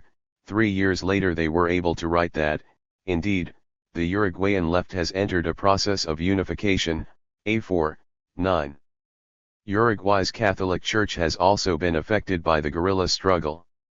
As in other Latin American countries, the nation's main religious institution is torn by internal divisions, and various elements of the lower clergy seem to be sympathetic to the new trends for reform or revolution. The Tupamaros suggested that there are members of the church who support us, our relationship with them has been highly positive, and that the church is an environment that requires action at various levels, A4, 6. The Tupamaros showed interest in opening intellectual contact and in exchanging information and experiences with armed movements abroad. Given their ideological concern with the Latin American nationalism, they believed it important to be in contact with all other Latin American revolutionary groups so as to allow for concerted action during and after the struggle for power, B26. However, even though they thought it convenient to form alliances against a common enemy, we must maintain our obvious differences and our autonomy, A2, 1. The Tupamaros were also very interested in events in other countries where either nationalism or socialism forms part of the core of the government's ideology. In the case of Chile under Salvador Allende, the electoral triumph there has demonstrated the feasibility of a strategy of alliances and elections to get to the government and thus come closer to having gained. 22. Power, AI, 6. Events in Peru, Ecuador, and Bolivia, before the 1971 coup, have shown the range of possible ways of trying to achieve power, AI, 7, FI, 6. As for Cuba and its contemporary role, the Tupamaros asserted that it maintains a purely political support for all fighting forces but, as of today, it is not a leader in strategies for armed struggle in Latin America, AI, 12. The United States was seen as the core of imperialism in Latin America, although the guerrillas did not take seriously the possibility of direct U.S. military intervention in Uruguay. Instead, the Tupamaros envisioned that the United States would encourage vicarious imperialism through Brazilian or Argentinian military intervention, AI, 10, 6, 2, B18, FI, 1, 2. However, they were not afraid of such a possibility. Foreign intervention may mean an immediate military defeat but at the same time an enormous political challenge that would in turn generate unified military action from all nationalist forces. Imagine the city of Montevideo occupied by foreign troops with the inevitable consequence on people's feelings about their country, and, given that, an armed revolutionary group with good bases throughout the city, B-21. The Tupamaros would then be seen as a true national liberation movement. The Tupamaros were also aware of yet another intriguing possibility, the success of the Brazilian military regime in controlling that country and practically eliminating all political opposition, including its guerrillas, was viewed as an example that our local oligarchs might want to imitate, FI, too. In other words, they did consider the possibility of a coup by Uruguay's oligarchy and/or part of the military in an attempt to follow the totalitarian example set by Brazil and Paraguay and, to a certain extent, Argentina. In one of the last Tupamaro documents, the formation of a Committee on International Affairs was announced. 4 Among its goals were the following: to obtain arms and money from abroad, to facilitate the movement of members across borders, and to establish a transnational network of intelligence. The Tupamaros were interested in establishing firm contacts with certain governments, especially those of Cuba, Chile, Peru, and Ecuador, but also Algeria, the Soviet Union, and China, and with revolutionary movements in other Latin American countries. This illustrates to what degree the Tupamaros were politically, ideologically, and militarily independent, as of 1972, of foreign governments, since not until the very end did they find it necessary to formulate a policy of foreign relations. All of the above highlight some international dimensions of the Tupamaros' ideology. It identified both enemies against whom the struggle was to be organized and friends with whom alliances were to be established. Naturally, the strategies of the Tupamaro movement regarding its relations with foreign countries and revolutionary 23 movements were dictated by the objectives of nationalism and socialism. El Salto. Earlier, strategies were defined as medium-range goals to be attained under certain historical circumstances so as to make possible the implementation of the ultimate objectives of an ideology. It was also indicated that the seizure of power was contemplated as necessary for the realization of those objectives. The salto, literally a leap or escalation, was a strategy to be applied, given the appropriate coyuntura, immediately before power seizure. Military and political strategies would someday make it possible for the confrontation to make a salto. This leap is the ability to go to greater and higher levels of armed struggle, a definite spreading of the war, the direct harassment and destruction of the government's armed forces and, therefore, a greater degree of polarization, a radicalization of the revolutionary process, and a fuller use of available human resources and arms. A6, 11. Many conditions, of course, would contribute to the existence of this favorable coyuntura: the extent of the guerrillas' resources, manpower, arms, leadership, hideouts, the establishment of power duality, the intensity of popular discontent and mobilization, the availability of manpower for and morale of government forces, the ease of interaction between the guerrilla organization and the various sectors of the population, the possibility of armed foreign intervention, and the degree of popularity and acceptance of the Tupamaros. When all these political and military conditions were present and favorable, the strategy of the salto would be called for to turn the struggle into a popular uprising, an insurrection of the masses led by the Tupamaros. A6, 10, 12, B5, 6, 9, Fi0, 5. The Tupamaros viewed this final leap as a natural end product of their military and political strategies, whereby the masses identify with the guerrillas and perceive their alternative political order and normative system as viable and desirable. The Tupamaros believed that such a mass popular uprising would lead to the seizure of power and thus to the establishment of a new social political economic order in which the final ideological objectives, which in the past served only as a model for action, would begin to be implemented. The Tupamaros believed that under the present societal conditions of Uruguay their ideological objectives could not be achieved. 24. Through the use of peaceful, constitutional means. Therefore, strategies had to be devised such that power could be seized by other means. The use of political violence was seen not only as a perfectly legitimate, but also as the most efficient, way to gain power and thus implement the ideology's ultimate objectives. This violence was to be channeled through the application of guerrilla warfare and, given Uruguay's geographic and demographic peculiarities, through urban guerrilla warfare. These military strategies were designed to do two things. First, they were to discredit, weaken, and eventually destroy the monopoly of the use of force and the claims of legitimacy of the Uruguayan government, and, second, they were to create power duality. Power duality was defined as the ability of the guerrillas to muster both relative immunity from government control and power to operate within the same territory. However, these military strategies were inextricably linked with the more political strategies of aggregate and sectoral mobilization. These latter strategies were to increase the Tupamaros' power base and the credibility of their claims to legitimacy. Power seizure, however, was not viewed as a merely military process whereby the government's forces were defeated in battle or a coup whereby the government was replaced. Rather, it was an intensely political process facilitated only by military successes on the part of the guerrilla forces. Indeed, most military and political strategies were to make it possible for the struggle to take a final leap forward, a salto.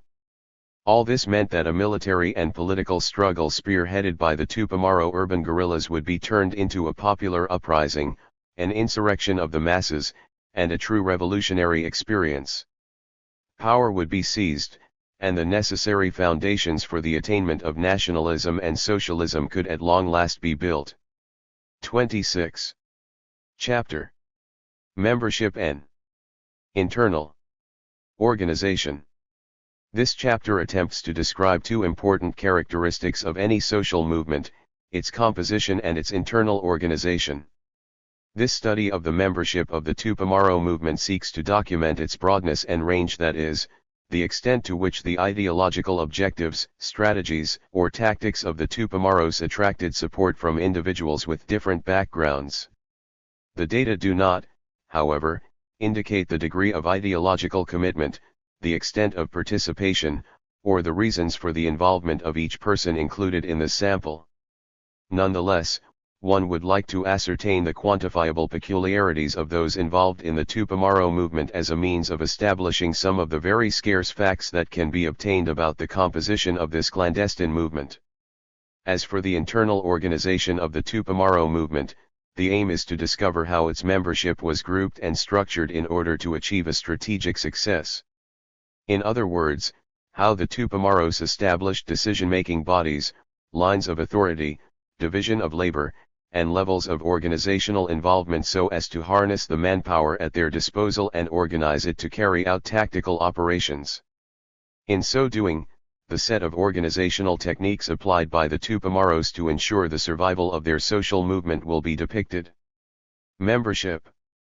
Tupamaro membership is generally thought to have been quite diverse, from semi-literate peasants to distinguished intellectuals and professionals, from unemployed and similarly socially isolated individuals to the relatives of the highest government officials, from 27 students in their late teens to mothers of over 50. To what extent is this widely held impression correct? It is very difficult, if not impossible, to obtain past or current data on the precise composition of any clandestine movement. This is true in the case of the Tupamaros, since membership information is neither freely available nor reliable. This absence of indicators has narrowed the choice of statistically meaningful methods to just one, the gathering of data on convicted and killed Tupamaro members and collaborators. This method can provide only a very rough outline of Tupamaro membership, since it is not based on a random sample. Nevertheless, it does enjoy some approval on the part of both government officials and Tupamaros. The former recommend it because information on convicted guerrillas is the only factual piece of evidence and has generally not been the target of misinformation charges or credibility complaints.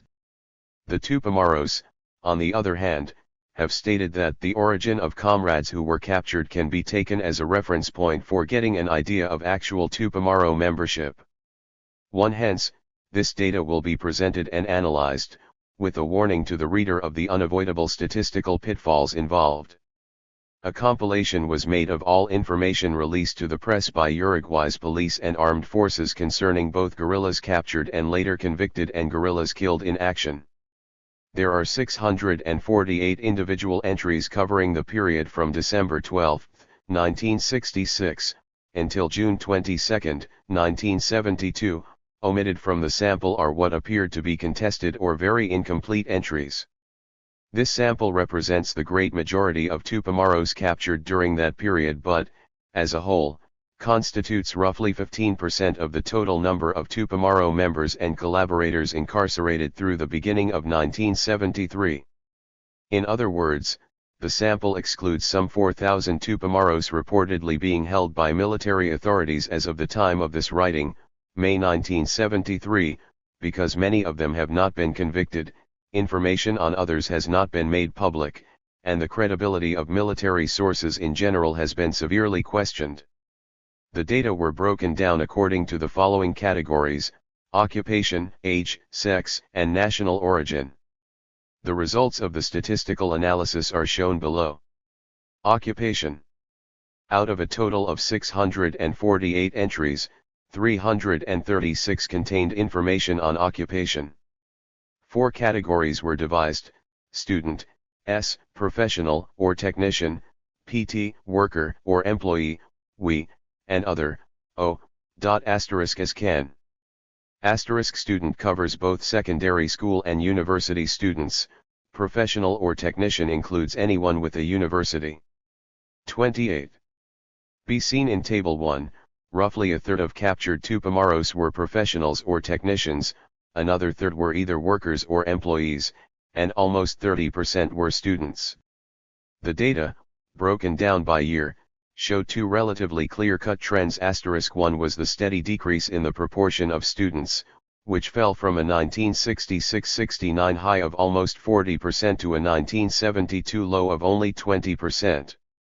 Another was the steady increase in the proportion of professionals and degree or anyone likely to have completed a course of study at a trade or technical school, such as nurses, priests, artists, mechanics, journalists, and carpenters. Worker or employee covers farm and factory workers and employees and, generally, anyone employed in the services sector who cannot be classified as a technician, such as salesmen, secretaries, and clerks. Other includes housewives, soldiers, policemen, businessmen, or landowners, and the unemployed. Because the sample was so small, the data for 1966 to 69 were combined. 29. Technicians captured, going from a low of about 22% in 1966-69 to a high of almost 42% in 1972. The worker-employee figures fluctuated without any readily apparent trend. Age. Data on the guerrillas' ages was available for 515 of the entries. As Table 2 shows, the age range increased steadily from 18 to 43 to 18 to 59. This forced the median age up from a 1966 to 69 low of 30.5 to a 1972 high of 38.5. As for the mode, with the exception of the bimodal distribution corresponding to 1966 to 69, it consistently turned out to be 21 years. Finally, the arithmetic mean tended to be located between 25 and 28 years, with no trend readily apparent. In other words, captured Tupamaros were usually in their mid-20s, although the most frequently reported age was 21. However, one could have found guerrillas who were as young as 18 or as old as 59, although it was uncommon for captured Tupamaros to have been in their 40s or 50s. Sex. The data on 618 captured Tupamaros for which this information was provided show that roughly a fourth of all guerrillas were women. This female participation ratio is much higher than might have been expected in Uruguay or for any clandestine armed group anywhere.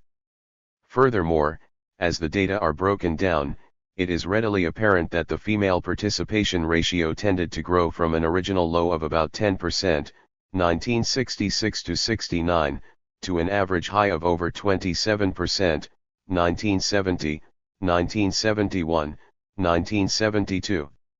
See Table 3. Nationality. The 648 captured Tupamaros were overwhelmingly Uruguayan in national origin and citizenship. Only 12 out of the total, or about 1.8%, were foreigners, all of whom had a long residency record in Uruguay: 5 Spaniards, 3 Brazilians, 2 Argentinians, 1 Venezuelan, and 1 Egyptian.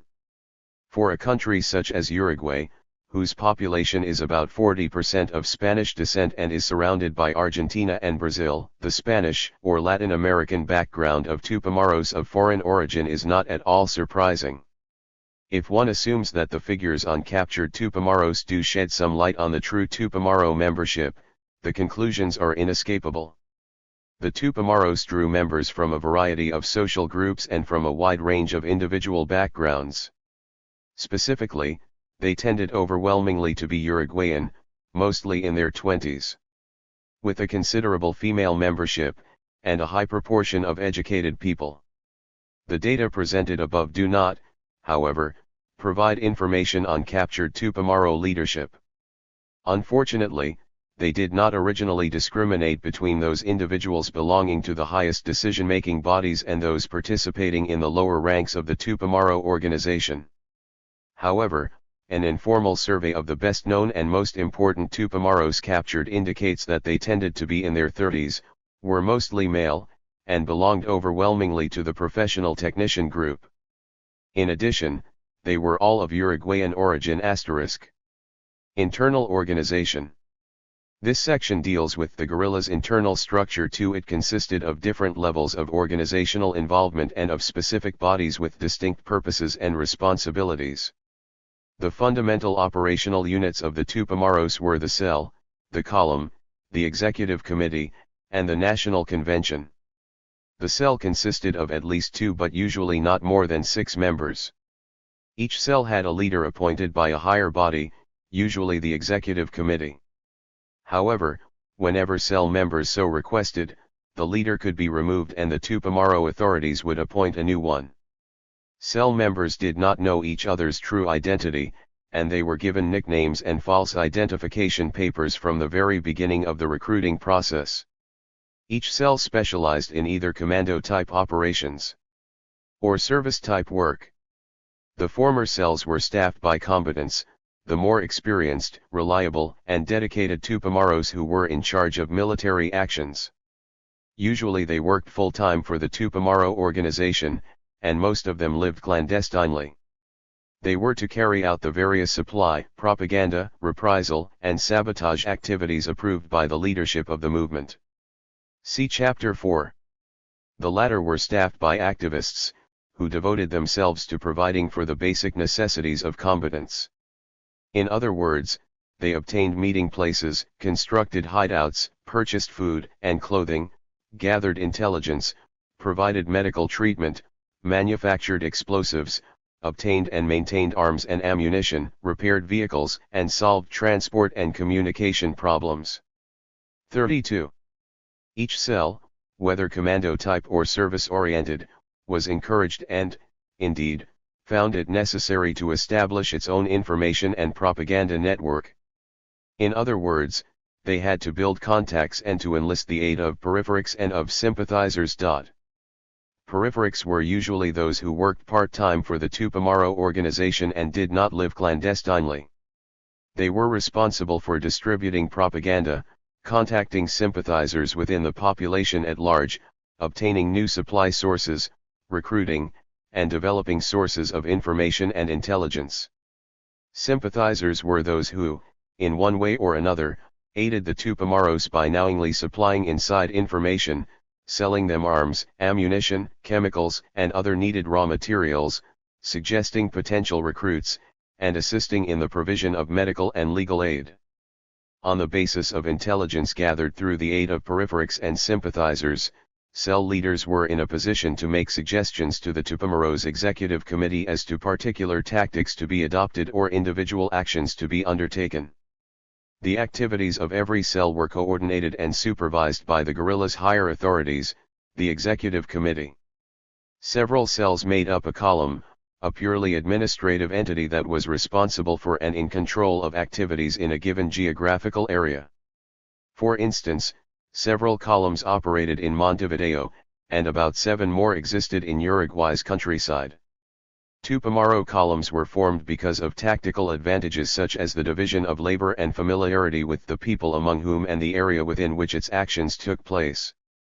However, in the case of Montevideo's columns, where geographical specialization was not as essential as in suburban and rural areas, an entire column might specialize in a given type of activity.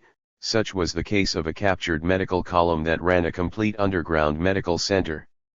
Hence, columns were not decision-making units but administrative entities put together to facilitate and coordinate the action of individual cells. There was no column leader and no hierarchical relationship within a column. Information flowed from the cell and through the cell leader to the executive committee and vice versa.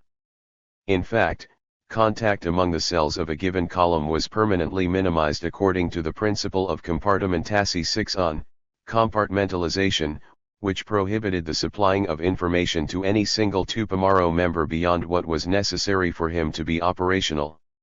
Therefore, members in a column did not know each other, and only the cell leaders, if anyone, knew how to contact other cell leaders within the same column. The executive committee was the Tupamaros leadership, a decision-making body with confidential membership that could be 33. Changed only by a unanimous vote of the committee itself or by the National Convention. Its members were called leaders, and they were in charge of the overall military and political direction of the guerrilla movement. They may or may not have been living clandestinely, and they need not all have worked full-time on the Tupamaros' behalf. As individuals, committee members sought suitable targets for guerrilla action and initiated and elaborated military plans for such action. The executive committee as a whole directed the entire Tupamaro organization, setting priorities and evaluating and approving plans for military and political activity submitted by its members. It had the power to create or eliminate any cell, column, or other unit it deemed necessary, to make appointments, to determine who in the organization would be responsible for carrying out particular assignments, to take disciplinary action whenever necessary, and to administer the guerrillas' finances and all other material and human resources at its disposal. Each cell was in contact with the executive committee through the cell leader or a column representative. The National Convention, at least nominally the Tupamaros' highest governing body, was a gathering of representatives from all of the guerrilla units. It was to meet, conditions permitting, once every 18 months and whenever the executive committee or one-third of the Tupamaro membership requested it. The convention met at least twice, in January 1966 and in March 1968. Its main duties were to appoint a new leadership group for the executive committee and to deal with broad ideological issues, such as strategies to be pursued or attitudes to be taken. My research would seem to indicate, however, that the intensity of the struggle between the Tupamaros and the Uruguayan police and army made it impossible for the convention to function simply because of the risks involved in a gathering of this sort. The Tupamaros seem to have phased out the National Convention at the beginning of the 1970s as a practical, decision-making body. In its place, the executive committee began the practice of circulating numerous documents, essays, and working papers for discussion and feedback. It was through this indirect and considerably less risky method that the Tupamaros attempted to communicate and discuss important ideological issues among themselves. In studying the Tupamaros' internal organization, it is important to realize that a structure such as the one described must have fulfilled certain tactical requirements. It had to solve, for instance, the problem of recruitment. As was pointed out, Tupamaro peripherals did most of the recruiting, but there were also those who sought to enter the guerrilla organization and were brought in by whatever Tupamaro they happened to know about or stumble upon. 34. The security needs of the guerrilla group made entry into the organization usually a rigorous and lengthy procedure. Sponsorship apparently was necessary in most cases, and the recruits' sponsors had to submit an exhaustive report on the candidate's life, habits, political and occupational background, personality, friends, health record, and all other aspects that might be significant. Among the character traits deemed most propitious were discipline, physical strength, obedience, technical abilities or skills, and the capacity to adapt to a hierarchical command system. The personality traits deemed most disastrous were the lack of caution and prudence.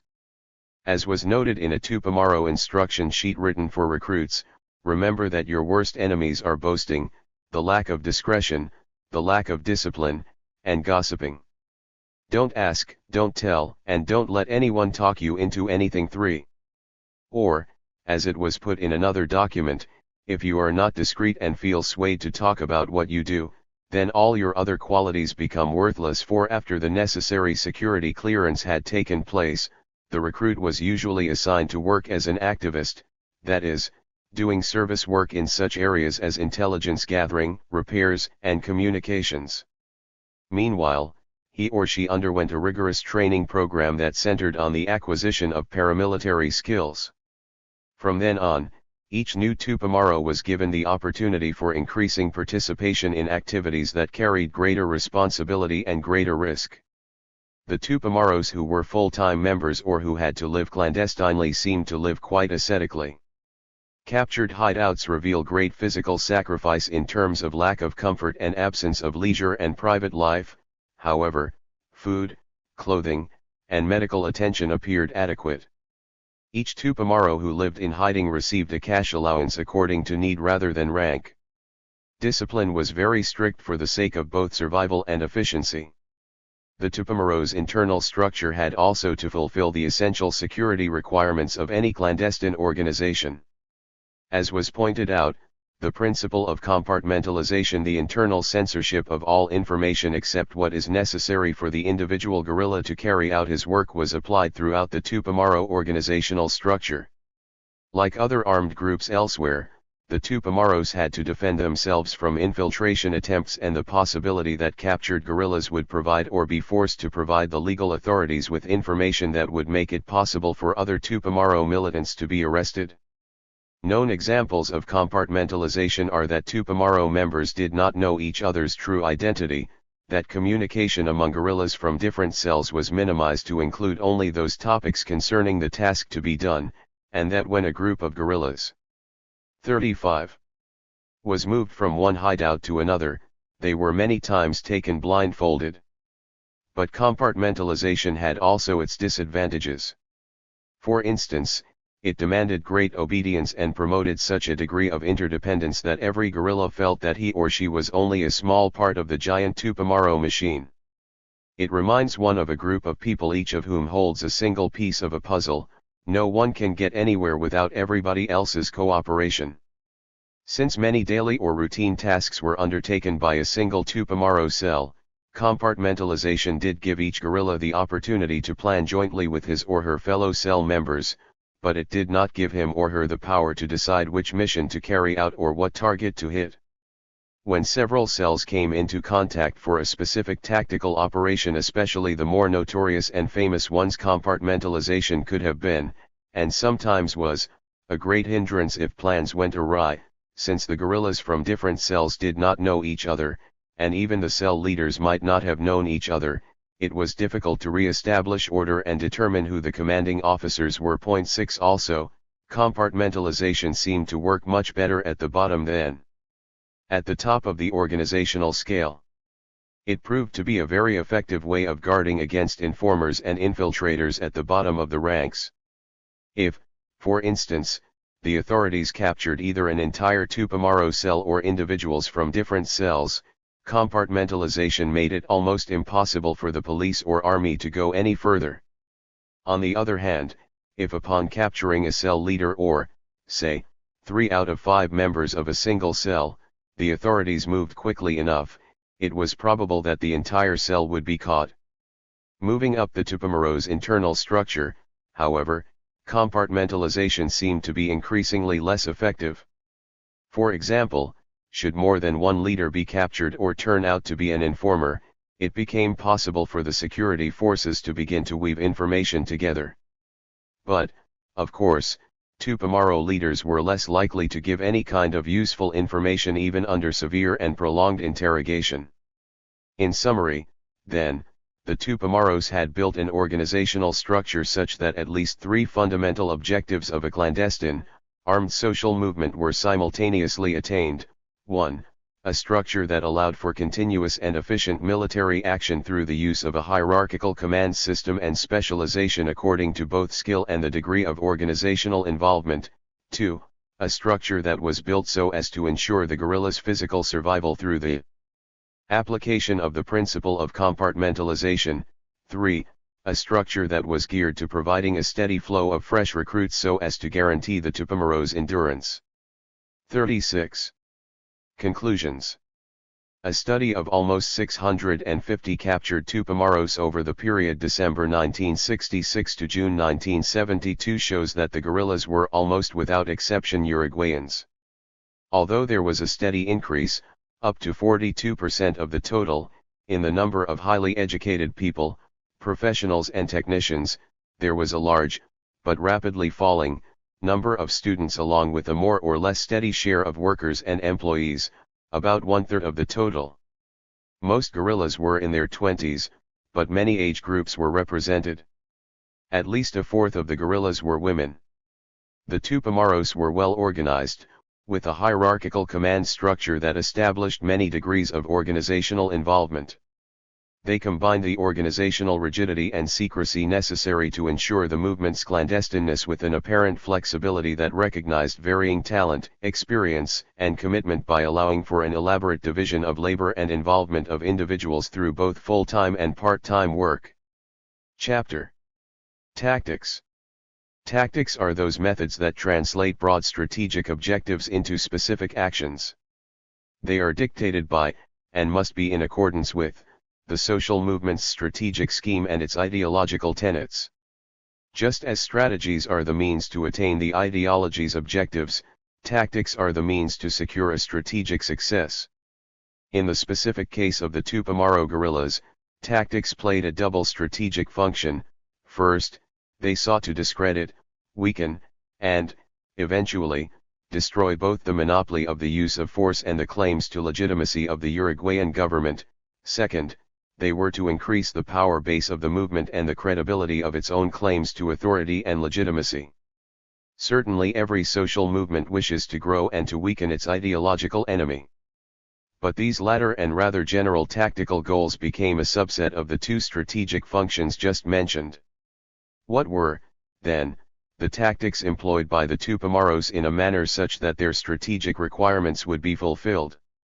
I have classified them as supply actions, propaganda actions, intimidation and reprisals, and sabotage. The reader must realize, however, that these broad conceptual classifications are meant to cover, as a group, almost all of the Tupamaros' actions. This does not imply that many of the guerrillas' tactical operations may not be fitted under more than just one category. I shall discuss each type of tactic, noting how it fits into the general Tupamaro strategic scheme as well as how it was actually undertaken during the 10 years of Tupamaro existence. Supply. Supply actions are those designed for the procurement of all elements having a bearing on the logistical maintenance and growth. 39. Of the Tupamaro guerrilla. Probably the most crucial supply action of an urban guerrilla is the acquisition of financial resources. As the Tupamaros wrote, comparing their experience with the Cuban one, the urban guerrilla has to purchase his own Sierra Maestra with cash. In other words, much of the shelter provided by nature to the rural guerrilla must be bought by his urban counterpart. Money was essential for the Tupamaros to obtain shelter, food, clothing, and false documents, to make repairs, to bribe people, and to prepare and distribute propaganda. Indeed, just as important to the urban guerrilla, or even more so, than the existence of a steady flow of new recruits is a steady flow of money with which to meet his expenses and help guarantee his survival. The manner in which the Tupamaros went about obtaining those financial resources is unusual. They believed that it is the wealthy and the government who must provide the money for their own destruction. We do not go outside the country to seek financing for our revolution, but seize from our ideological enemies the money to mount the necessary revolutionary campaign. To justify this method, they said, we must make a clear distinction between what the bourgeoisie's property and the workers' property really is.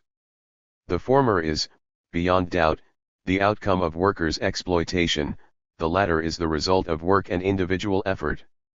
Therefore, the bourgeoisie's property is our natural fountain of resources and we have the right to expropriate it without compensation. Our revolution puts to use the surplus of the privileged three. Accordingly, the Tupamaros engaged in a long series of robberies or, as they called them, expropriations as a means to obtain money. They robbed dozens of private and government-run banks, casinos, and wealthy individuals. For instance, there was the robbery of US $230,000, in Uruguayan pesos, from the San Rafael Casino on February 18, 1969, $400,000, in pesos, British currency, and gold bars and coins, from the Malehas family mansion on April 4, 1970, and about $6 million, mostly in jewelry, from one of the branches of the government's Banco de la República on November 12, 1970, the largest jewel robbery anywhere in modern times. For it is important to note that in these instances the robberies were made possible through the proven collaboration of insiders. Although this corruption was usually based on ideological reasons rather than financial rewards, and collaborators many times joined the guerrillas and went clandestine after the robbery. In the case of the San Rafael Casino, the collaborator was a disgruntled employee. In the Malehas robbery it was R. Barbito, a clerk who had worked for the family for some 12 years. In the $6 million case, an employee named Pigino Part provided the necessary inside information. 40.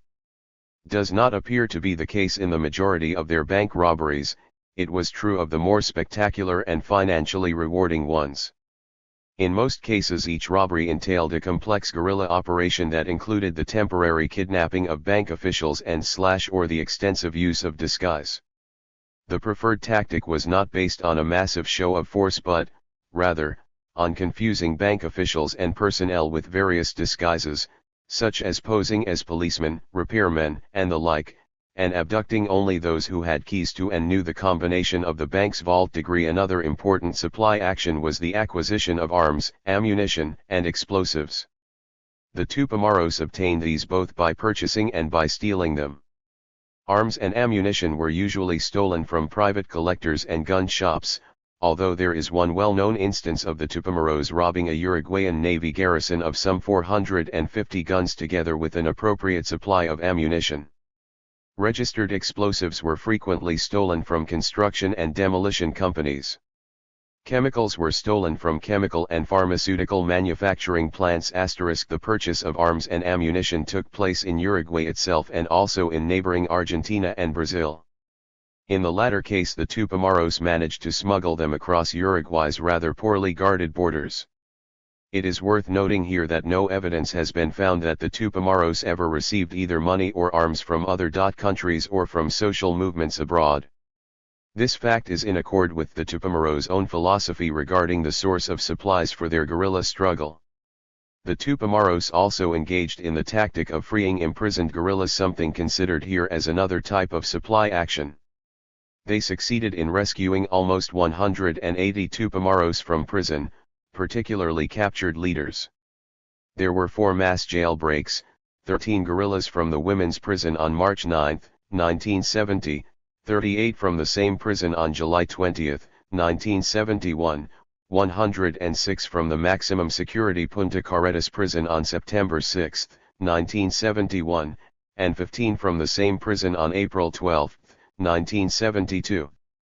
Besides these there were at least 2 other important escapes, by Tupamaro leaders J. Almarati, May 26, 1971, and R. Gain, July 18, 1971. The first mass escape was accomplished by the clever use of police disguises. In the other 3 cases the guerrillas were freed from the outside by fellow Tupamaros who had constructed tunnels of excellent engineering quality from sites within Montevideo's sewer system. The Tupamaros manufactured their own explosives. For at least the largest escape it seems quite certain that the Tupamaros had bribed and or intimidated a few of the key prison guards. 41. Transportation means are very important tools to the urban guerrilla. The Tupamaros solved this problem too by means of theft. One of the best-known procedures was for a small group of Tupamaros to approach a person about to start his or her car, demand that he or she surrender the keys and allow the guerrillas to get in the car, and then drive off. Somewhere in the city the driver and a few guerrillas would be dropped off, and the driver would be forced to accompany them for a walk, to the movies, a restaurant, or some other place. After an hour or so the owner would be freed and encouraged to report to the police. Meanwhile the other guerrillas would take the car to a previously agreed upon site where, in turn, another commando would take the vehicle and use it for whatever purpose it was needed.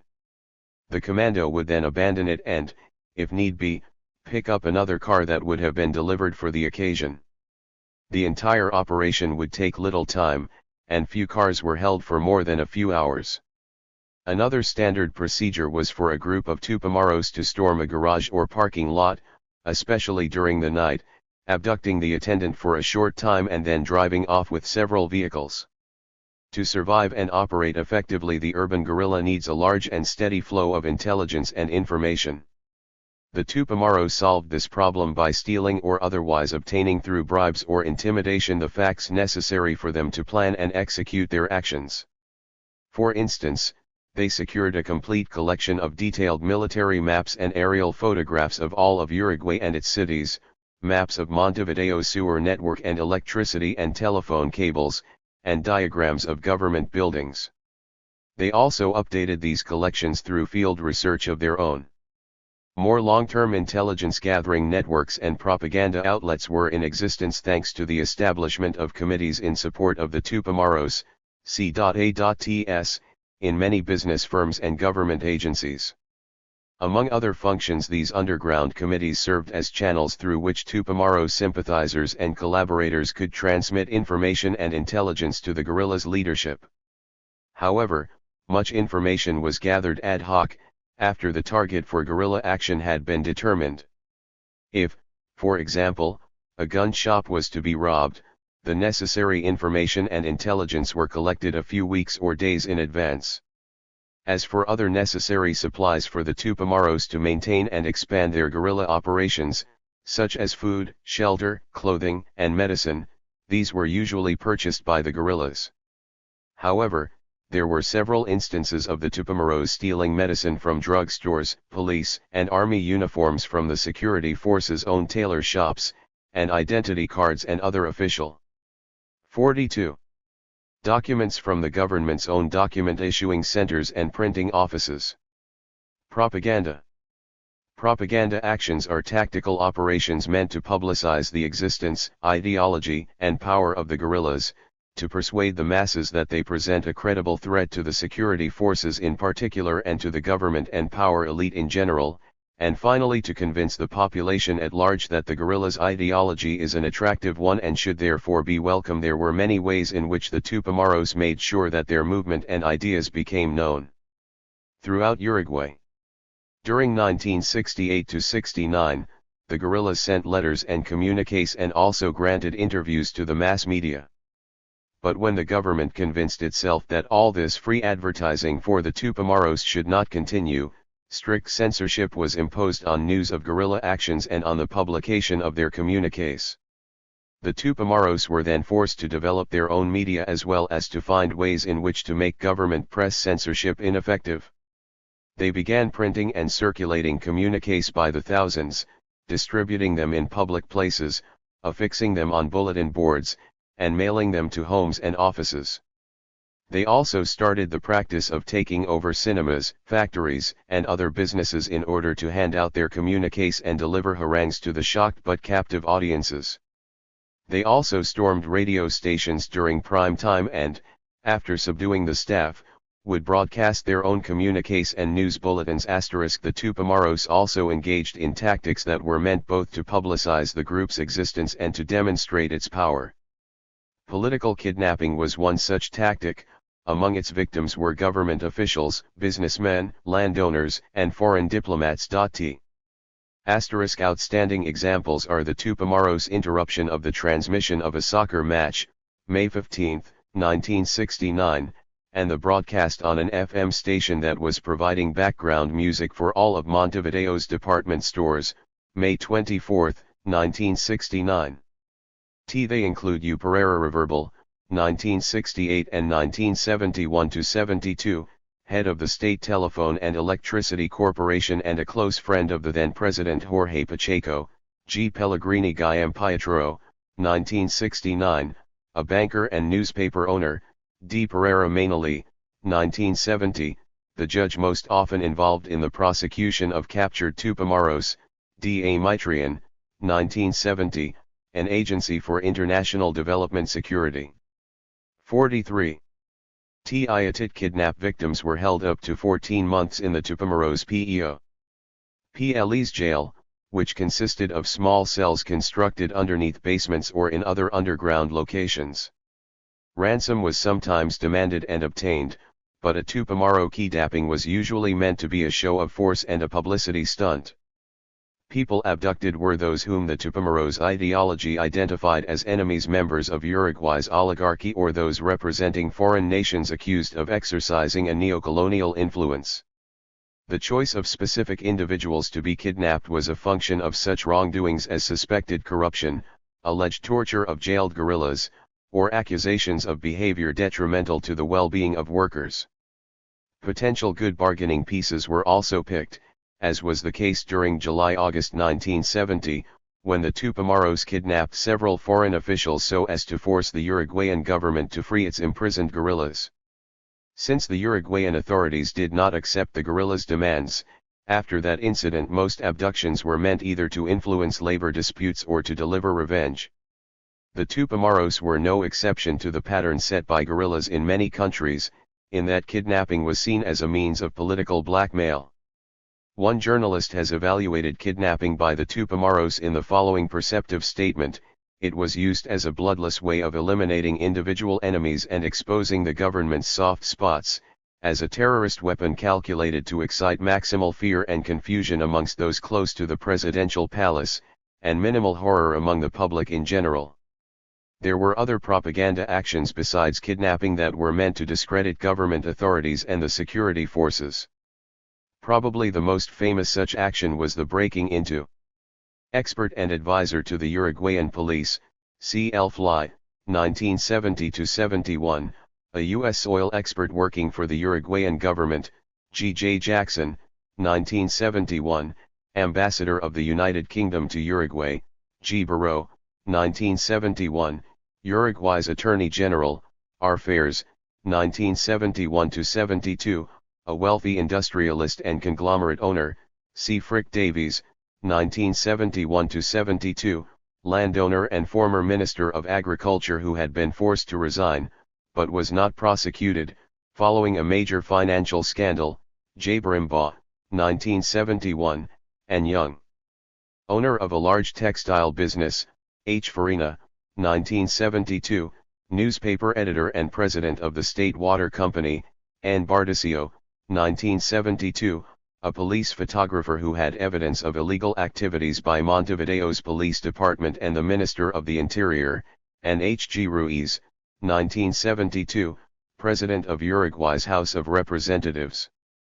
Only D. A. Mitrian was killed, August 9, 1970, when the Uruguayan government refused to bargain with the Tupamaros on the conditions for his release. 44. The offices of one of the largest illegal loan companies. The Tupamaros took with them a set of highly confidential account books, and they supplied evidence of the misuse of public funds and the involvement in illegal lending and currency speculation of several important government officials. They forwarded the account books to a judge, and the ensuing investigation caused a major scandal that forced the resignation of the country's Minister of Agriculture and other officials who were among the company's owners. The Tupamaros engaged in other Robin Hood-type propaganda actions, such as the hijacking of delivery trucks loaded with milk, food, or blankets. The guerrillas would then drive them to the outskirts of Montevideo and give the contents to the impoverished people living there. However, the Tupamaros themselves realized that this was quite a childish propaganda action and only a stage in the sophistication of the guerrillas' tactics. Besides, it was like giving bread for today and hunger for tomorrow, and later became a seldom employed tactic. 8. Intimidation and reprisals. The Tupamaros knew that psychological warfare is an important component of any type of struggle and that fear is a powerful weapon. Hence, intimidation and reprisals constitute an essential guerrilla tactic, in that they can lead to the moral defeat of key components of the security forces or the government machine. The Tupamaros distinguished two types of intimidation/reprisal tactics, those of direct and indirect approach. Direct approach meant that the target of guerrilla action was the guilty party itself. For instance, a police officer who was accused of being a torturer was shot dead.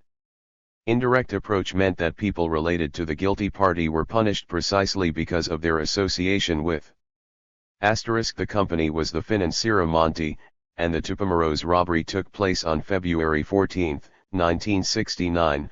Among those involved were Minister C. Frick Davies, later kidnapped by the Tupamaros, former presidential candidate Jorge Batlle, presidential advisor U. Pereira Reverbal, later kidnapped by the Tupamaros, and well-known architects Pintos Risso and Perez Noble, who have also held important government or business posts. Monte's owners did not inform the police about the robbery. After the company's books turned up at a judge's home, an accidental fire destroyed all other records at Monte's management offices. Montevideo has its share of shanty towns, called Conte Grills. 45. Someone accused of doing something wrong, for instance, the bodyguards of an army or police officer accused of doing his job too well were shot. In other words, the purpose of the indirect approach was to isolate specific government and military authorities from their friends, consultants, bodyguards, and even relatives. Intimidation and reprisals took many forms. The more important ones were bombings, kidnappings, and killings. The Tupamaros threw bombs, usually tar bombs, in the homes of selected army, police, government, and business leaders. They also kidnapped people whom they accused of specific wrongdoings. The guerrillas also shot a number of police and army officers accused of ill-treating captured Tupamaros by using torture or denying medical attention. Another frequently employed tactic was that of publicly humiliating individual police officers. For instance, several Tupamaros would surround a policeman on the street and force him to give up his gun, or they would search a policeman's home, frightening his family and taking with them his uniform, gun, and ammunition. Selective terror against men in uniform and government and business leaders was, in summary, an essential component of the Tupamaros' tactical aims. Sabotage. Sabotage is a very powerful tactic, in that a few people are able to do a great deal of damage at relatively little financial expense and personal risk. Furthermore, if sabotage is widespread or is carried out so as to interrupt much of the normal functioning of a society, it forces government authorities to take a stand. Most frequently, governments tend to overreact or underreact. Overreaction is often interpreted by the population as panic, underreaction as ignorance of the real situation, or softness, hence both situations can play into the hands of the terrorists. 9. Although the Tupamaros made relatively little use of this type of tactic, they mentioned it in their documents several times and distinguished three types of sabotage. First, sabotage that destroys a source of employment or affects a large portion of the population, such as the wrecking of a factory or the cutting of telephone and electricity lines. Second, sabotage that damages only the state or a member of the oligarchy, government officials, business leaders, and landowners, and does no direct harm to the population at large. Third, sabotage against military and police installations. During the 10 years of their existence, the Tupamaros felt that the use of sabotage was not really warranted and that it could prove counterproductive, in that it would give rise to ill feelings among 46. Uruguay's public. Hence, sabotage was used very sparingly. Of the three kinds of sabotage mentioned above, they really made use only of the second type, sabotage that damaged foreign and national members of the oligarchy. For instance, the Tupamaros committed arson against the management offices of Uruguay's General Motors plant, June 20, 1969, and the warehouse of Sudamtex, October 10, 1970, one of the largest, and mostly U.S. owned, textile plants in Uruguay.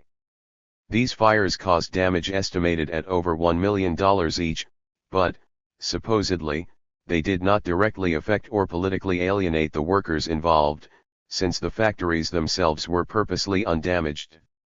Similarly, the Tupamaros believed that wherever their ideological enemy, the oligarchy, met for pleasure, it had to be attacked.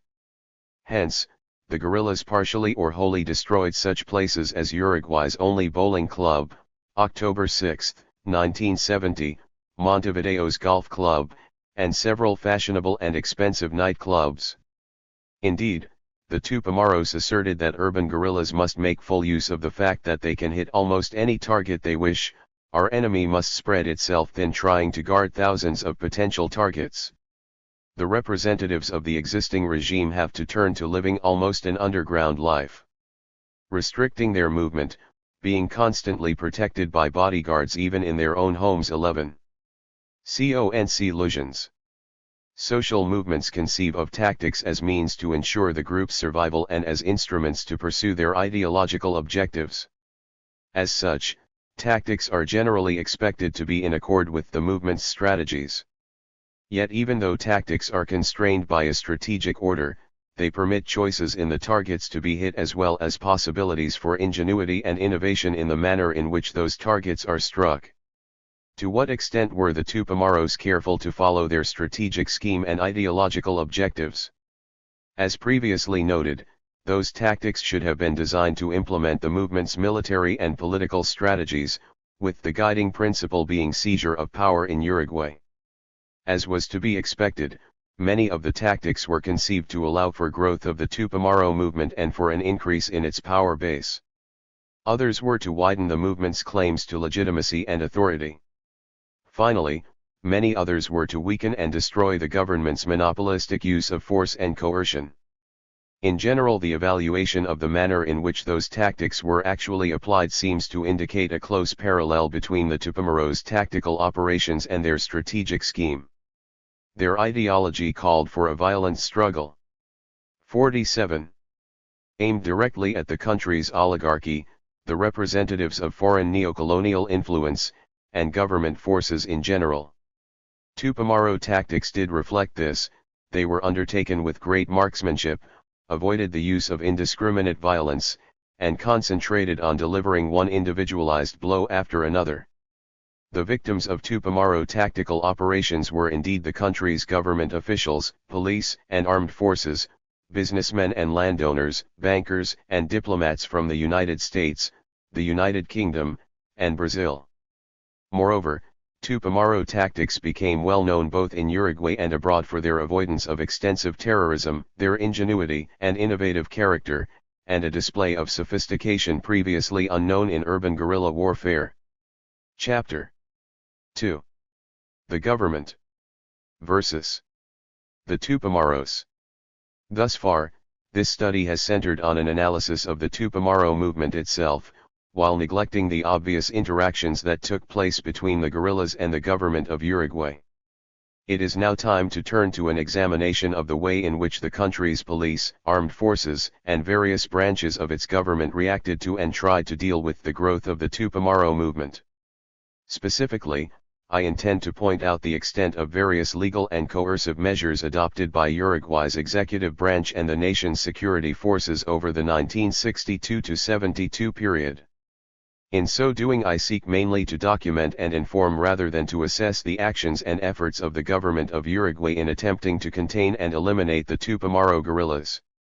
An examination of Uruguay's political history over the 10 years of Tupamaro activity suggests the existence of two interdependent processes. On the one hand, the period starting in 1962 and ending sometime in early 1971 was one in which the country's political scene was characterized by Uruguay's national police and the nation's executive branch playing the leading role in the struggle to defeat the Tupamaros. On the other hand, 1971 and 1972 were marked by the highest level of confrontation ever between Uruguay's armed forces and the Tupamaros, with the latter's destruction in late 1972. Mostly as a consequence of this heightened confrontation, 1971 and 1972 saw the definite entrance into Uruguay's political picture of the country's armed forces, as well as a gradual deflation of presidential power and a definite decay of Uruguay's traditional political institutions. For the purposes of this analysis, I have decided to treat these two processes separately. Hence, this chapter is divided into the period when Uruguay's police and the country's executive branch led the struggle against the Tupamaros, 1962-70, and into that when 51. Uruguay's armed forces led the effort for the elimination of the guerrillas, 1971-72. These two stages in Uruguay's political history are, of course, inextricably linked. Therefore, the reader ought to be warned about the inevitably artificial division of the country's historical continuum. 1962-70. The period 1962-70 was one of growth and consolidation for the Movimiento de Liberación Nacional Tupamaros.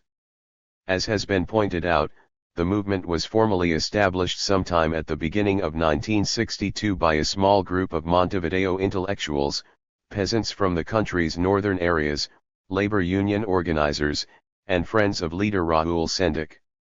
From 1962 to 1968 the Tupamaros concentrated on giving greater specificity to their ideology, building a strategic scheme, tentatively applying various urban guerrilla tactics, and ensuring the survival of the expanding guerrilla organization. It was a period of maturation, during which the Tupamaros established supply sources and strengthened the ideological basis of their movement. Supply tactics seem to have taken up most of their time, particularly the slow but steady accumulation of arms, ammunition, explosives, money, and information and intelligence. Thefts were used sparingly and publicity was usually shunned. Clashes with police forces were mostly accidental, as exemplified by the first Tupamaro death, December 22, 1966, when C. Flores, pursued by the police for driving a stolen car, was killed while resisting arrest. Although the Tupamaros appear to have been responsible for a number of tar and Molotov cocktail bombings against U.S. owned property and the homes of some local businessmen and politicians, in the longer-run perspective these bombings appear incidental and more like target practice than anything else.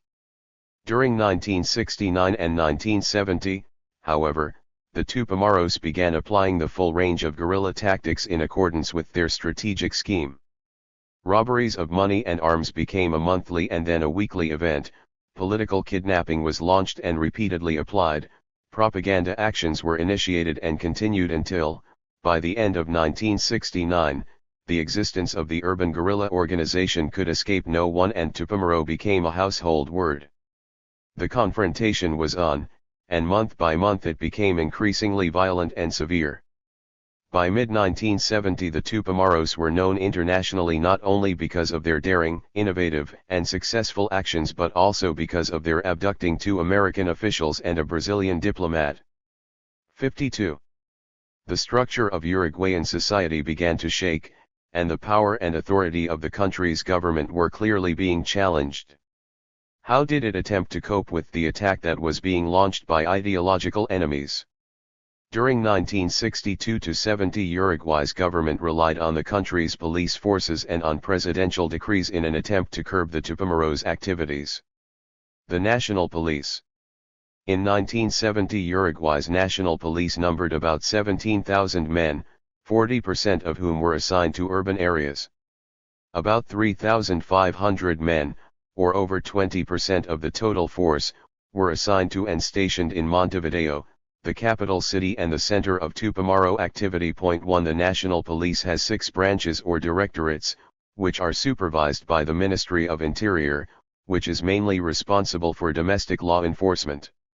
During 1962-70 Uruguay's national police received a comparatively large amount of money and training from abroad, almost exclusively from the United States through its Agency for International Development's Office of Public Safety. It is worth noting that, as can be seen in Table 4, Uruguay's law enforcement agencies were granted, over the 1961-71 period, more financial aid from the United States than any other of the 18 Latin American countries for which data are available.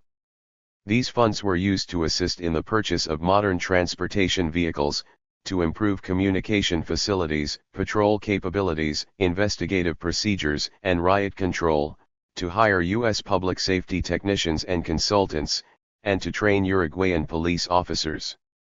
By 1971, 113 policemen had received training in the United States and over 700 had been trained in Uruguay. 2 Uruguay's national police, trained, equipped, and advised by the United States, became thoroughly involved in an attempt to preserve law and order in the face of rising Tupamaro urban guerrilla activities. Specifically, 2 branches were given the task of containing and eliminating the Tupamaros, the Information and Intelligence Directorate and the Metropolitan Guard. The former is composed of 8 departments, one of which, the Department of Intelligence and Liaison, headed by Alejandro Otero, conducted most of the investigative work related to the Tupamaros.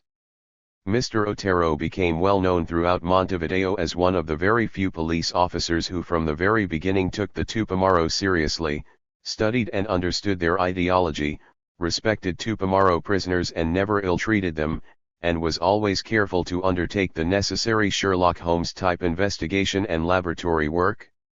In January 1970, Mr. Otero was arrested for 3 days and later was transferred to another post because of statements he had made about the Tupamaros to an Argentinian weekly. But this incident seems to have been just an excuse, since his superior officers reportedly were impatient for more arrests and disagreed with his practice of being soft on captured guerrillas.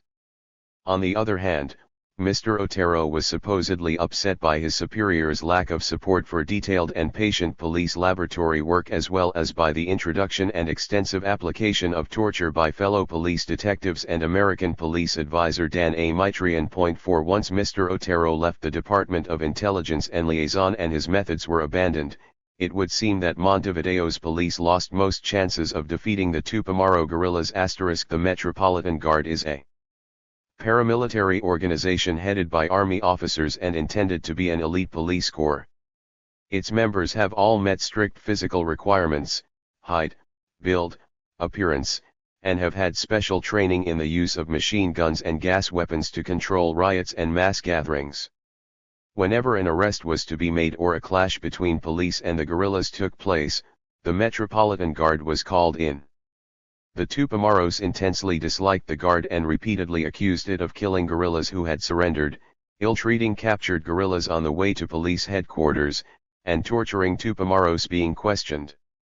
Several times the Tupamaros executed the Metropolitan Guard's commanding officers and selected guardsmen. How did Uruguay's national police and, specifically, its Information and Intelligence Directorate and its Metropolitan Guard go about trying to control Tupamaro activities? Generally speaking, the country's police became well known among the population for extensive and routine use of torture as well as for heavy-handed, citywide search operations. Indeed, the police contributed very little to the long-run defeat of the Tupamaros but are remembered for contributing greatly to a climate of repression. As the attacks by the Tupamaros grew in intensity, insistent reports of alleged police torture circulated quite often throughout Montevideo. In response to the public outcry, an all-party ad hoc commission of the Uruguayan Senate was established to study the case. Its comprehensive report, released after 6 months of research, concluded that the use of torture by Montevideo's police had become habitual, frequent, and 3 months after Mr. Otero's dismissal, one of his superior officers, H. Moran Charcaro, who had taken over the anti-Tupamaro work, was shot and killed by the guerrillas because of his alleged use of torture on captured Tupamaros. 55. Even normal, that it was being applied to innocent people, non-political prisoners, women, students, and labor leaders, and that torture had become a routine application of electric shock, beatings, burns, starvation, and other cruel interrogation methods. 5 Montevideo's police, in cooperation with the country's armed forces, conducted, during and after 1970, extensive and repeated house-to-house searches. For instance, during August 1970 the police conducted some 20,000 house searches trying to find the Tupamaros' kidnap victims. 6 Conducted clumsily, at all hours of the night, and reportedly many times without appropriate warrants. These massive searches created great resentment among Montevideo's population and failed to turn up any Tupamaro. As was explained in the study of the Tupamaros' strategy of sectoral mobilization, see Chapter 2, the guerrillas always took a hardline attitude toward the country's police force. They believed it corrupt and, in general, incapable of realizing that the Tupamaros were not just smarter than usual common criminals but, rather, that they were waging a political struggle aimed at facilitating the seizure of power in Uruguay. Tactics of intimidation and reprisals were constantly applied by the Tupamaros in response to the use of torture by police officers. The Tupamaros felt that these tactics did work, and although it is difficult to find corroborative evidence, there are instances when it seems that they did. In any case, the anti-Tupamaro work of Uruguay's national police was deemed so clearly insufficient, inadequate, misguided, and unpopular by government officials that it gave way to the appointment of the country's military to deal with the problem. Meanwhile, the president was busy trying to devise political measures to stop the growth and renown of the Tupamaro guerrillas. The presidency. On December 6, 1967, President Oscar D. Gestido died of a heart attack and Vice President Jorge Pacheco Arico, a largely unknown ex-journalist, former congressman, and amateur boxer, became the head of Uruguay's government. Until that date, the country's executive branch had not found a need to take any specific action that would stifle the growth of the Tupamaro movement. Pacheco suddenly found himself ruling a country in very deep economic trouble and with strikes, consumer and producer complaints, and student unrest. Worst of all, there was talk of violent rebellion and radical political change. Faced by a hostile Congress and a general paralysis of the country's political decision-making institutions, he began a term of 56. Forceful leadership and virtual rule by executive decree. Less than a week after taking office, Pacheco banned for the first time in Uruguay's history 6 minor leftist political parties because of their alleged support of armed struggle as a means to introduce political change. He also closed down 2 leftist newspapers for writing about the possibility of armed conflict in Uruguay and one of them for publishing an open letter from the Tupamaros. Both actions raised a storm of controversy and bitter criticism, since Uruguay has no statute that allows the executive branch of government to shut down a newspaper, nor had the country's government ever so severely breached the right of political association. It was all to no avail. BNH actions became the beginning of 4 years of harsh rule. The country's economic problems worsened during 1968. Inflation was running at the rate of about 10% per month, and President Pacheco decided to put an end to this untenable condition by instituting, in mid-1968, a price and wage freeze. Partly because he suspected that the freeze would not be welcomed by the workers who had been suffering from a loss of purchasing power, and partly because of student unrest, Mr. Pacheco declared the establishment of security measures, June 13, 1968, which are emergency powers granted to the president by Uruguay's constitution. They were in effect until March 3, 1969, and were used to quell student and worker demands as well as to silence opposition newspapers. See Table 5. In fact, routine press censorship was formally established on September 24, 1968. In mid-1969, after only 3.5 months of normal constitutional rule, Mr. Pacheco again declared the need for emergency powers, and security measures were reinstituted, June 24, 1969. Faced by threats of labor unrest, the president militarized, placed under military rule and military justice, the country's police, July 7, 1969. A few days later, with the start of a crippling strike by Uruguay's bank employees, President Pacheco militarized the workers for 3 months and forced them back to their jobs, July 26 to October 15, 1969. Just as President Pacheco thought that he had the domestic political scene under control, the Tupamaros decided to make themselves known to the entire nation. They kidnapped a leading banker, G. Pellegrini Arturo, September 9, 1969, took over the town of Pando, located near Montevideo, for a few hours on the second anniversary of Che Guevara's death, October 8, 1969, and initiated a Congress passed a law rescinding Mr. Pacheco's decree, whereupon the president immediately reissued it, August 6, 1969. 57. Table 5. Government closure of Uruguayan newspapers, 1967-70. Closure. Closure date newspaper temporary permanent. December 12, 1967 E1 Sol X. December 12, 1967 Epoca X. August 4, 1968 Izquierda X. August 10, 1968 El Diario X. August 21, 1968 Marca X. October 21, 1968 Extra X.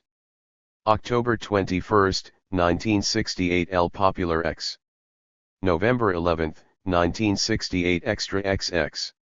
June 17, 1969 Extra. July 8, 1969 Acción X. July 8, 1969 Democracia X. July 11, 1969 Izquierda Me.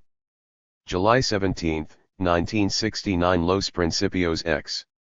September 10, 1969 De Frente X. September 10, 1969 Nuevo El Plata equals.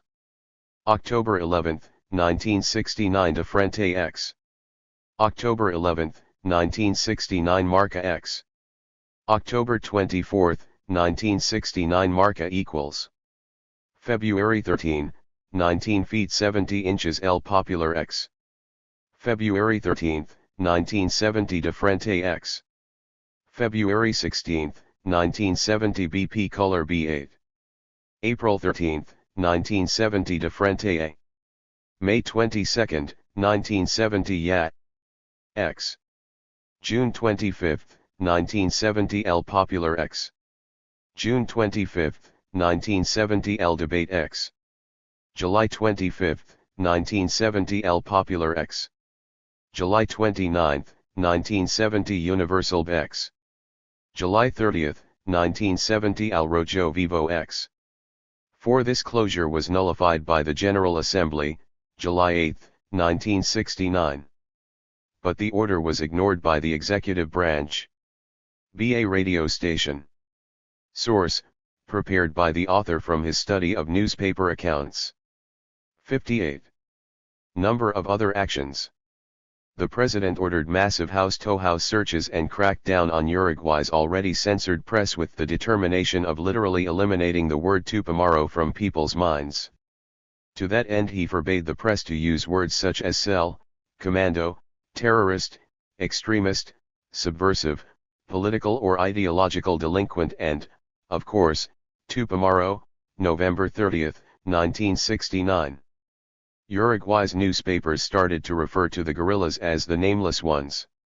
During 1970 presidential decrees and police action were not nearly enough to stop the Tupamaros or to make people forget them. On the contrary, the establishment of the Tupamaros' own counter-media, see Chapter 4, and the escalation of urban guerrilla warfare to encompass weekly robberies, several prison escapes, frequent abductions, and a number of famous propaganda actions brought the Tupamaros to the center of Uruguay's attention and made them well known abroad. 1971-72. The years 1971 and 1972 were crucial for the Tupamaros and for Uruguay. Urban guerrilla activity in the country rose to its zenith, political violence in general was rampant, and the nation's armed forces were compelled to take up law enforcement tasks while becoming irreversibly involved in Uruguay's political life. Around September 1971 the Tupamaro onslaught was unilaterally stopped for 5 months to allow a more peaceful political climate to prevail during Uruguay's national elections, November 28, 1971.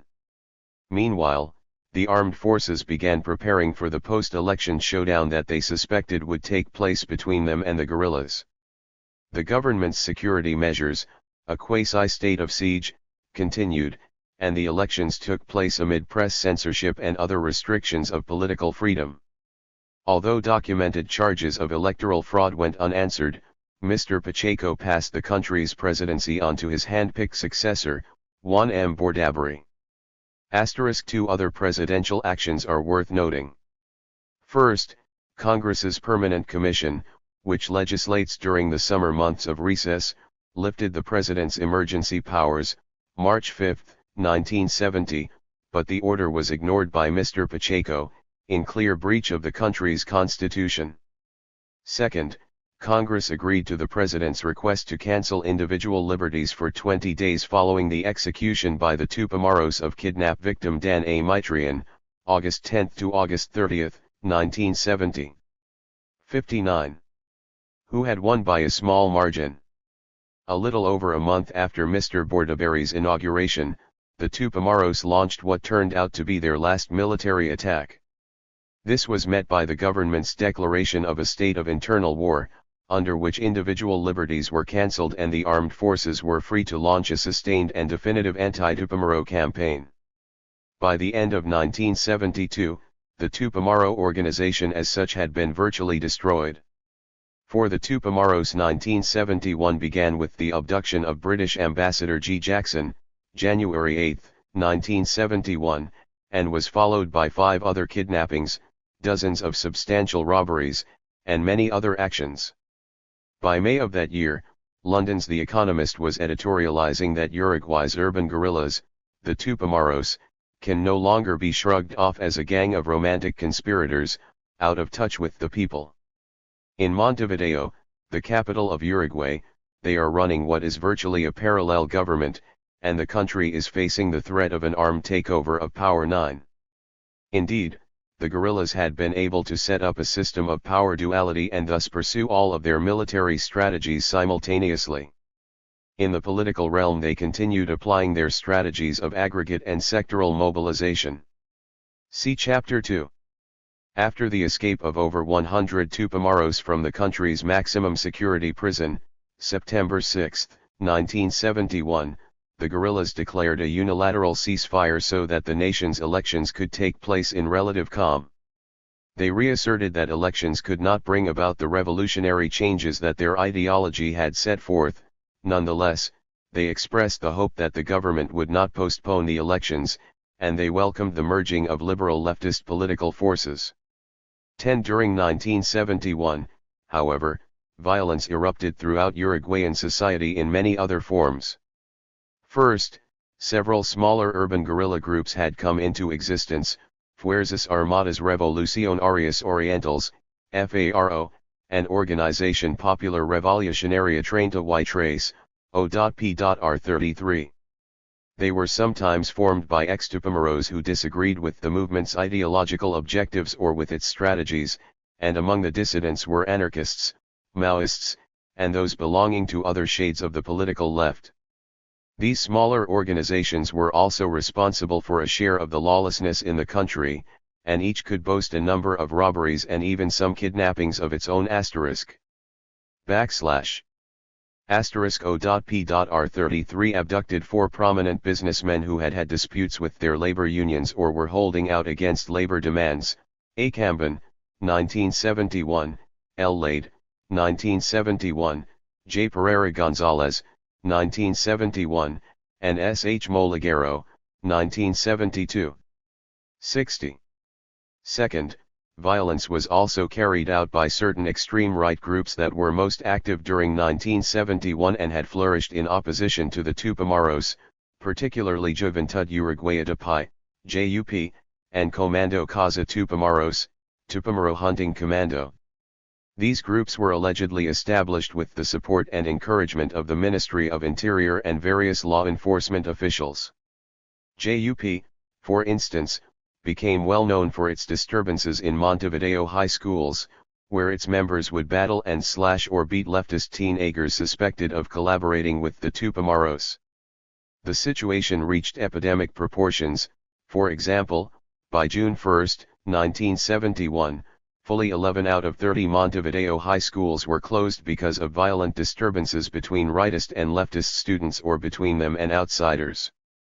JUP also became known for its harassment of the families of captured Tupamaros and of other individuals freed by the courts. The Comando Casa Tupamaros was an underground organization of the extreme right that went as far as murdering at least 2 young men suspected of being or of having been Tupamaros*. In addition, during 1970–71 at least 15 innocent people were accidentally killed by policemen or soldiers while engaged in searches, arrests, and patrol operations. 11 All these acts of violence of course accelerated the rapid decay of whatever was left of law and order in Uruguayan society. After the national elections were over and prior to President-elect Bordaberry's taking office, the Tupamaros kidnapped a police officer and photographer, Ann Bardacio, February 24, 1972. He confessed that he had been an active member of the extreme right anti-Tupamaro groups in existence but that he had been ordered to do so. Moreover, he provided much written and photographic evidence which the Tupamaros later forwarded to the press and several legislators that high government officials had provided arms, money, and training and were actually leading those anti-Tupamaro groups. A few weeks later, on April 14, 1972, the Tupamaros issued a communiqué sentencing to death a number of police, Navy, and Air Force officers as well as one former government official for their collective responsibility in the killings committed by the Comando Casa Tupamaros. Within a few hours 4 of them were killed as they left their homes for work. From this time on, however, the Tupamaros had to deal with Uruguay's armed forces, ever since the guerrilla September. Killed by the Comando Casa Tupamaros were M. Ramos Filippini, July 31, 1971, and I. Gutierrez, February 28, 1972. They were police officers O. Delega and A. Litas, Navy Captain E. Mato, and former Undersecretary of Interior A. Acosta y Lara. 61. 1971 Mass prison escape. The nation's military had taken full charge of the anti-Tupamaro campaign. In fact, while the Tupamaros had declared their unilateral ceasefire, September 1971 to February 1972, and the country was busy with the campaigning for the national elections, the Uruguayan armed forces were quietly preparing themselves for the Tupamaro attack they knew would soon come. When the Tupamaros did strike, they found, to their surprise, that the armed forces were ready and had become the staunchest supporters of the country's political institutions. During and after April 14, 1972, the Tupamaros began a series of battles with the armed forces that left 19 dead within 4 days. A state of internal war was declared by Congress, and the final confrontation between the Tupamaros and the security forces was on.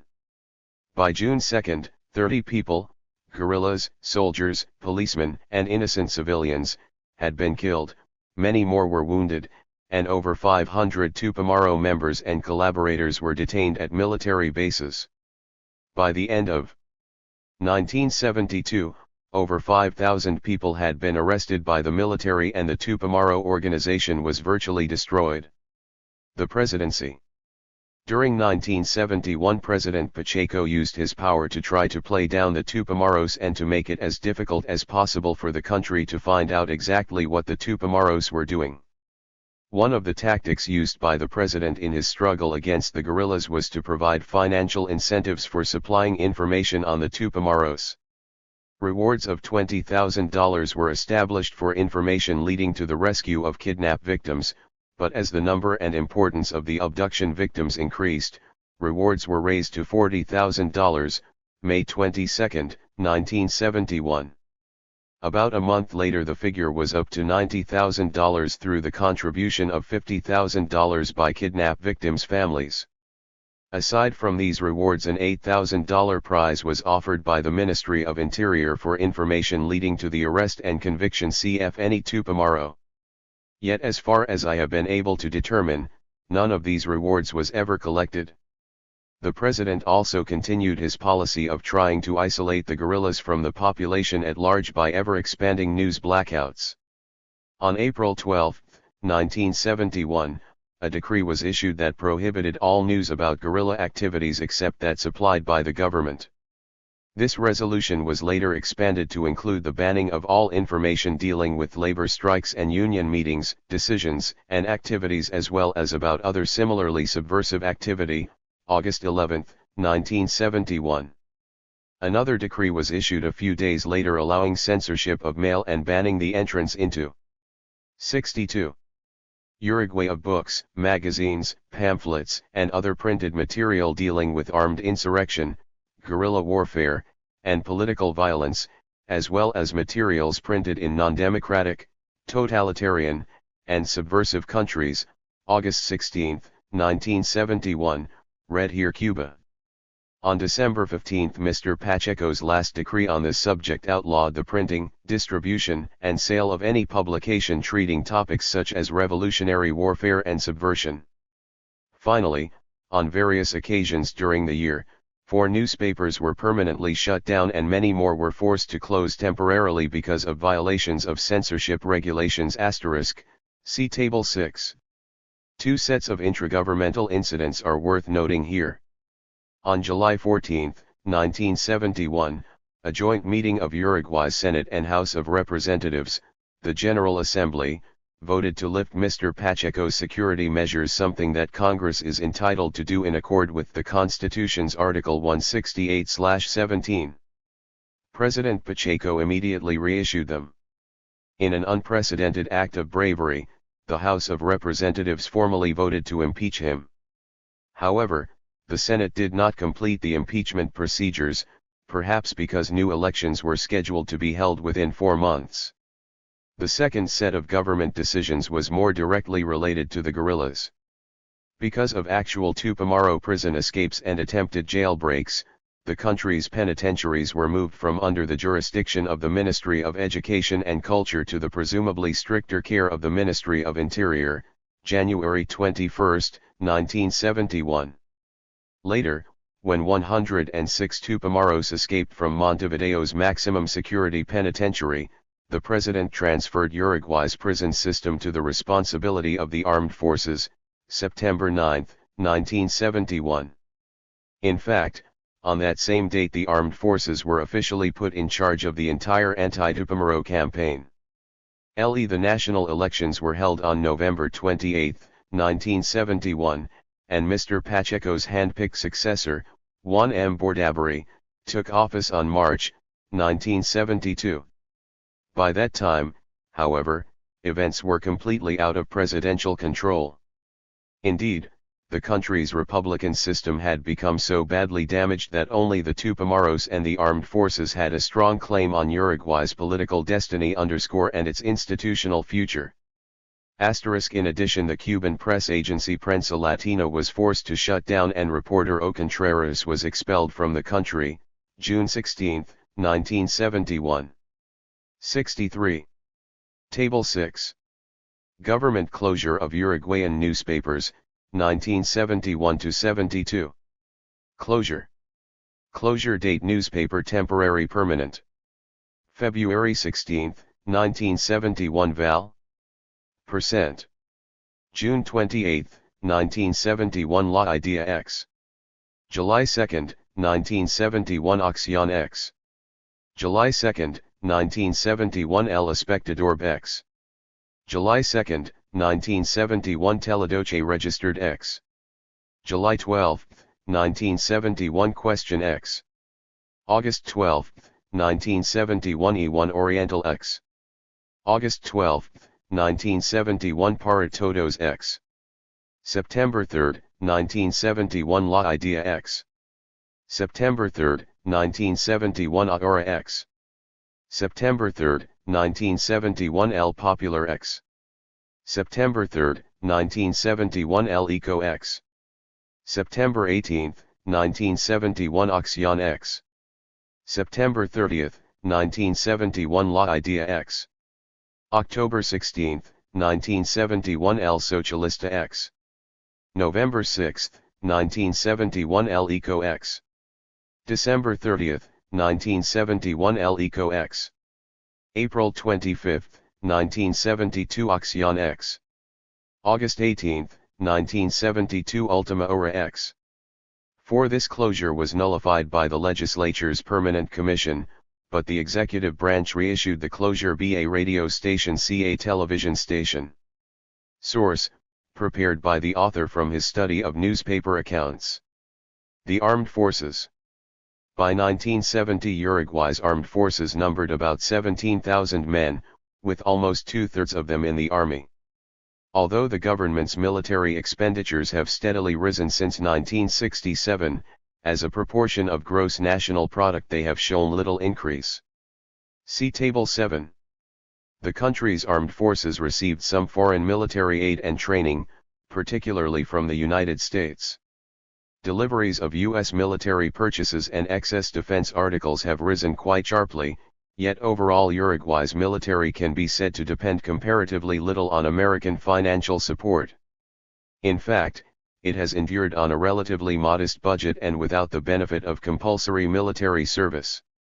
Uruguay's armed forces had always enjoyed the reputation of being one of the most apolitical in Latin America. Small in numbers and low in budgetary priority, effectively barred from political maneuvering and government posts, and subjected to close scrutiny and supervision by the executive and legislative branches of government, the armed forces were known for their passive attitude toward political events. Indeed, the record shows that Uruguay's 20th-century tradition as a republic and a democracy was never stained by military intervention in political life. Beginning around 1958 and prior to the birth of the Tupamaro movement, the armed forces were slowly but steadily forced to become more involved in Uruguayan political and social affairs. 12 The country's deteriorating economy, particularly in the areas of rising urban unemployment and shrinking purchasing power, gave rise to many and varied forms of social conflict. Union management confrontations, student uprisings, consumer rebellions, and other forms of heated protest became commonplace.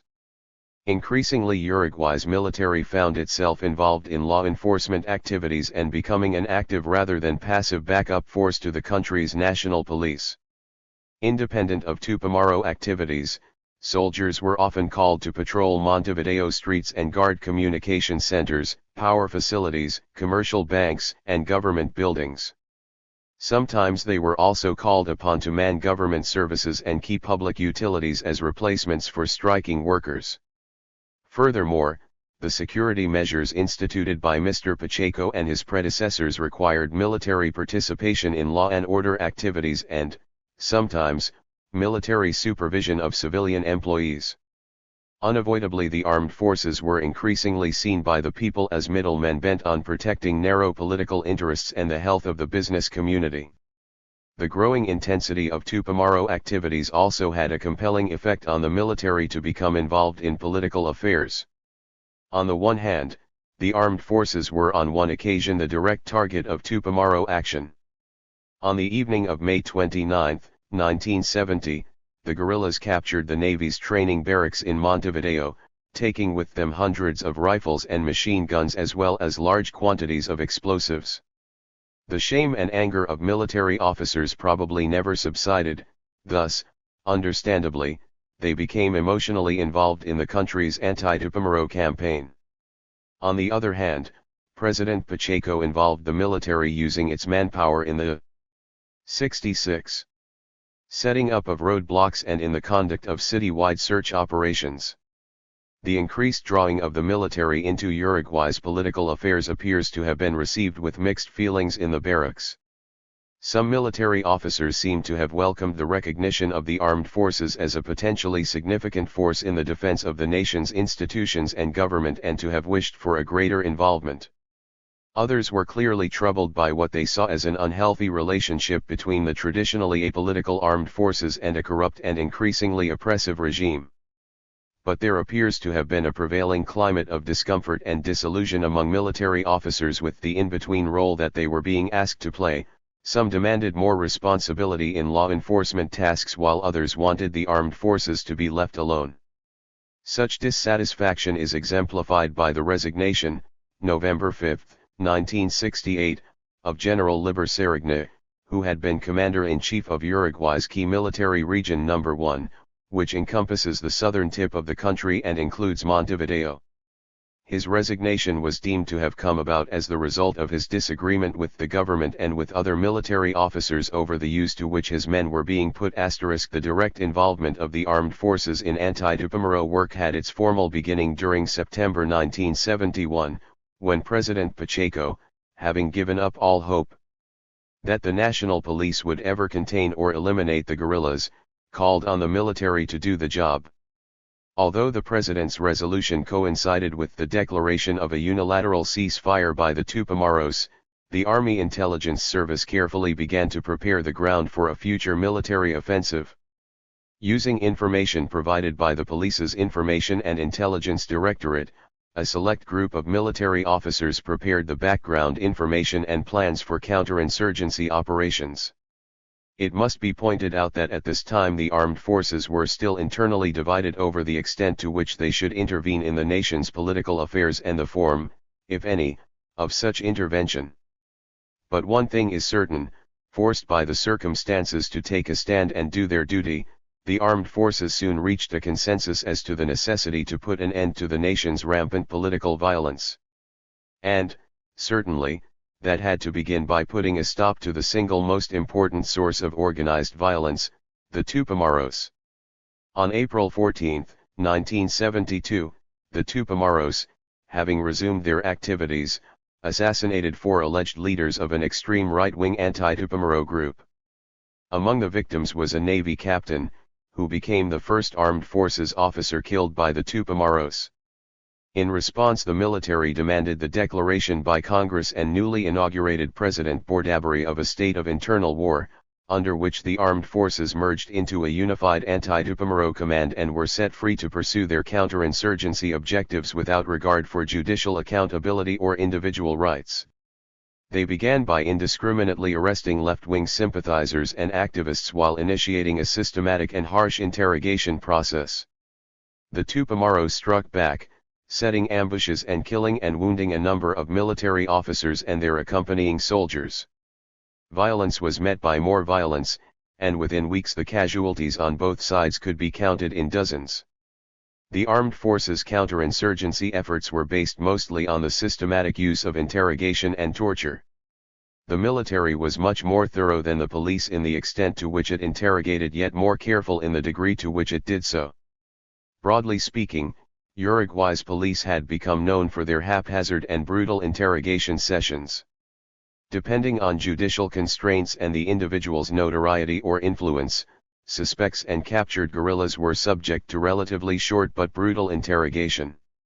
With the armed forces, interrogation became much more prolonged, systematic, and sophisticated. For instance, suspected Tupamaro collaborators were said to be subjected to a routine consisting of, perhaps, 2 days of plantain, prolonged standing without food, a week of capucha, completely blindfolded imprisonment, and a few mornings of submarinos, immersion of the prisoner's head in water, up to the point of asphyxiation, every half hour or so. During the interrogation proper, prisoners were supposedly beaten in ways that are hard to trace, for instance, by simultaneous blows against the ears. Forms of psychological torture, such as interruption of sleep, withholding of food or drink, and threats and drug-induced confessions were also frequently reported. Although these alleged routine interrogation methods usually produced no victims and left few traces, there have been accidents. Among the best-known cases of irreversible damage reported in early 1972 are those of writer M. Rosenkopf, cerebral papillets, physician N. Bonilla, total paralysis, and L. C. Badala, death. Point 13. Although total press censorship had been reinstituted by President Bordaberry in April 1972, accusations of torture began to be voiced by congressmen at PMI every legislative session. Following Badala's death, the legislature called for those responsible not only to be punished but also to be named publicly.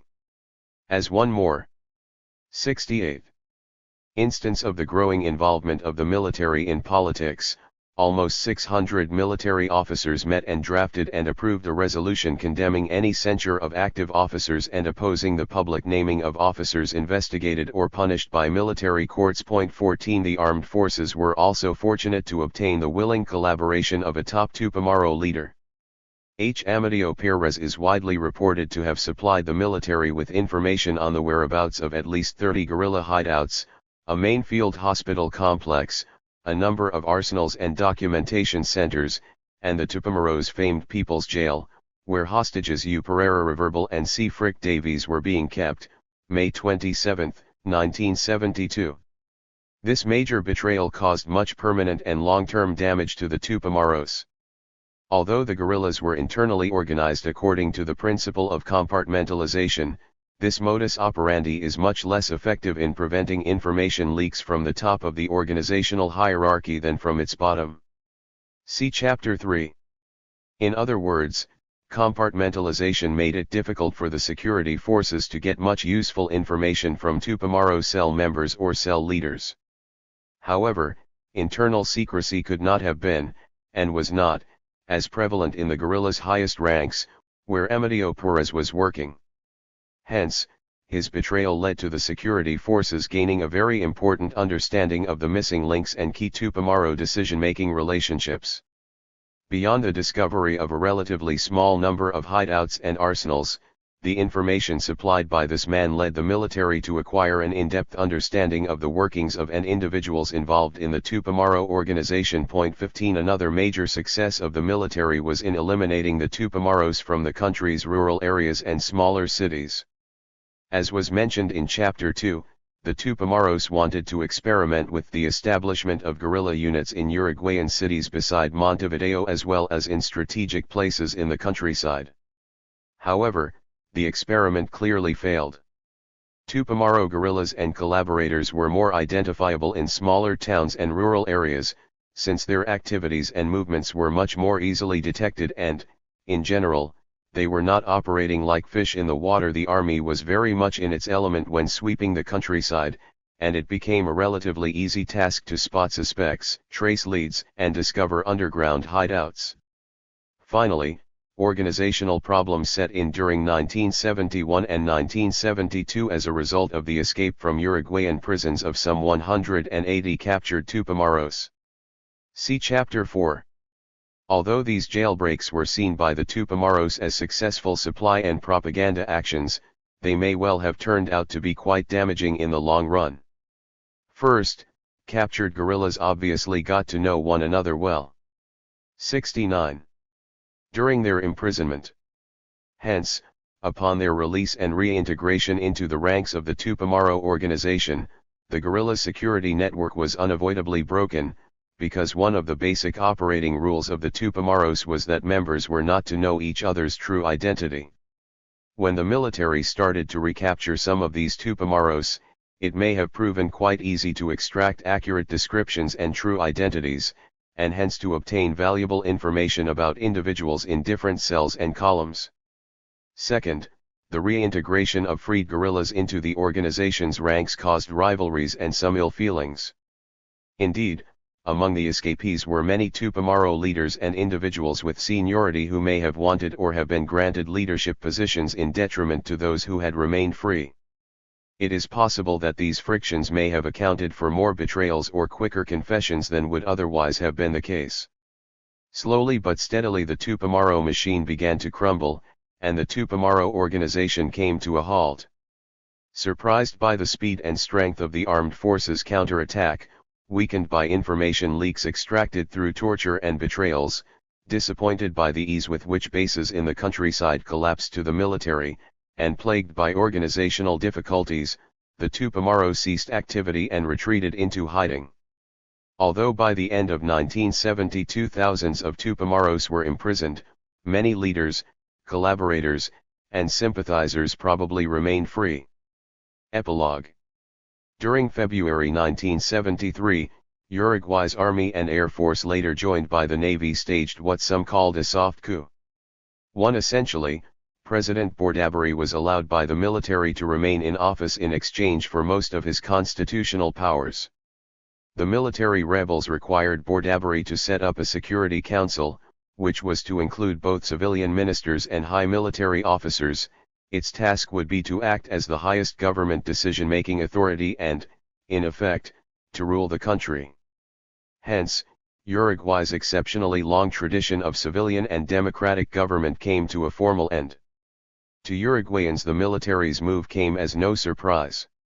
The armed forces had been given sweeping powers by both former President Pacheco and President Bordaberry in order to destroy the Tupamaros. As many expected, some of the generals developed a taste for power and a contempt for the non-functional, traditional democratic institutions.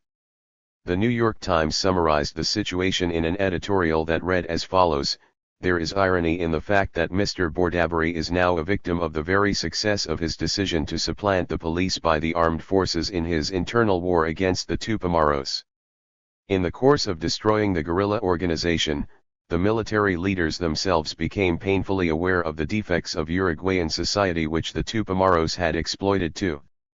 Or, as Latin America put it, Bordaberry's current situation is no more than the logical working out of the situation created by himself and Pacheco over the past 4 years. 3. As has been seen, Bordaberry answered the Tupamaros' onslaught of April 1972 by declaring a state of internal war and by unleashing the armed forces to confront and eliminate the Tupamaro guerrillas. That action was followed by legislature's approval, at the request of the president, of a harsh law of state security in exchange for a lifting of the president's emergency powers, July 1972. That law institutionalized many of the tough anti-subversion measures that Presidents Pacheco and Bordaberry had put into effect by decree, and it also broadened and stiffened prison sentences: a maximum of 30 years imprisonment for revolutionary activities, 18 years for mere association with subversive groups, and up to 2 years in jail and heavy fines for journalists committing press crimes. For in carrying out the presidential mandate of destroying the Tupamaros, the armed forces were put in a position to 73. Become, and did become, the leading cast of actors in Uruguay's political scene. In their struggle against the Tupamaros, however, the armed forces became increasingly disillusioned about and contemptuous of traditional politicians. It appears that during the lengthy questioning of captured Tupamaros, the guerrillas provided the military with ample evidence on the extent of corruption in high political and business circles.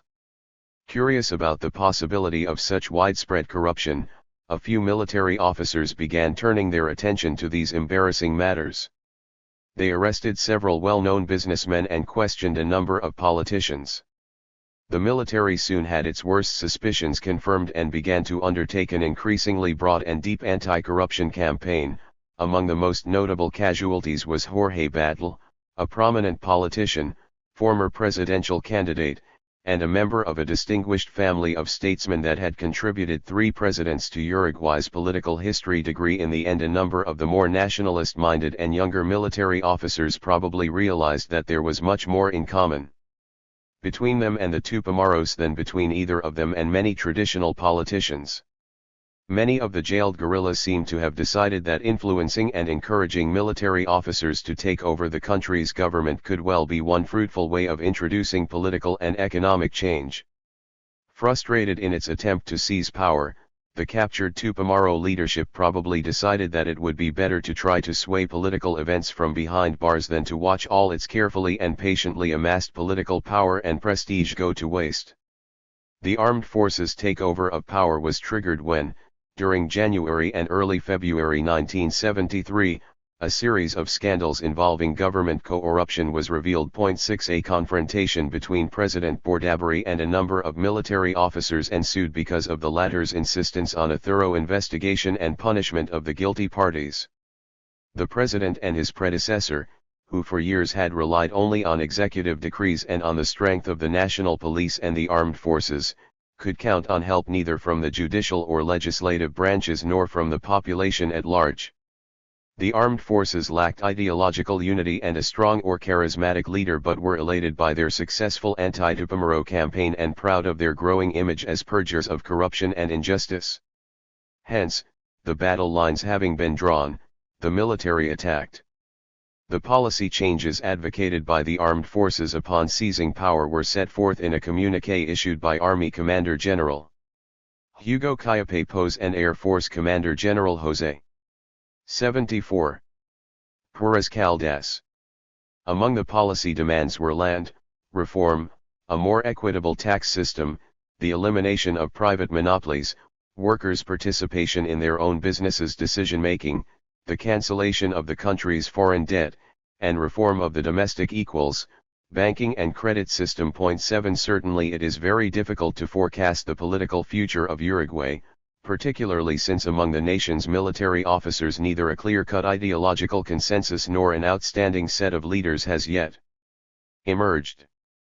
Thus, it is unknown whether the country's military, which is now de facto in charge of running the government, will actually carry out the reforms it has advocated. Nonetheless, it is very important to point out here that the military's demands and plans for reform do happen to reflect a few of the broad and many of the more specific ideological objectives originally put forth by the Tupamaros. See Chapter 1. For instance, nationalism and socialism seem very much a part of the military's underlying policy objectives despite its formal condemnation of Marxist-Leninist political ideas. This is surely an ironic yet important coincidence. Indeed, it is interesting to note how the Tupamaros, even in their military defeat and yet also because of it, appear to have been so instrumental in shaping the ideological course of Uruguayan political events. Given Uruguay's recent political history, what lessons have the Tupamaros taught us? First, that it is possible for a determined and intelligent group of urban guerrillas to endure, grow, and reach a position of dual power even within a considerably democratic and politically stable and advanced country. In other words, that it is possible for them to pose a credible threat of an armed takeover of power and to operate as a shadow, parallel government. Second, that a powerful urban guerrilla group can be defeated only through one of the following means: a. By the guerrillas' lack of popular support, in which case the population itself rejects the social movement and becomes a willing partner in counterinsurgency operations; b. By the governments instituting some or all of the ideological objectives sought by the guerrillas, thus robbing the social movement of its raison d'être; or c.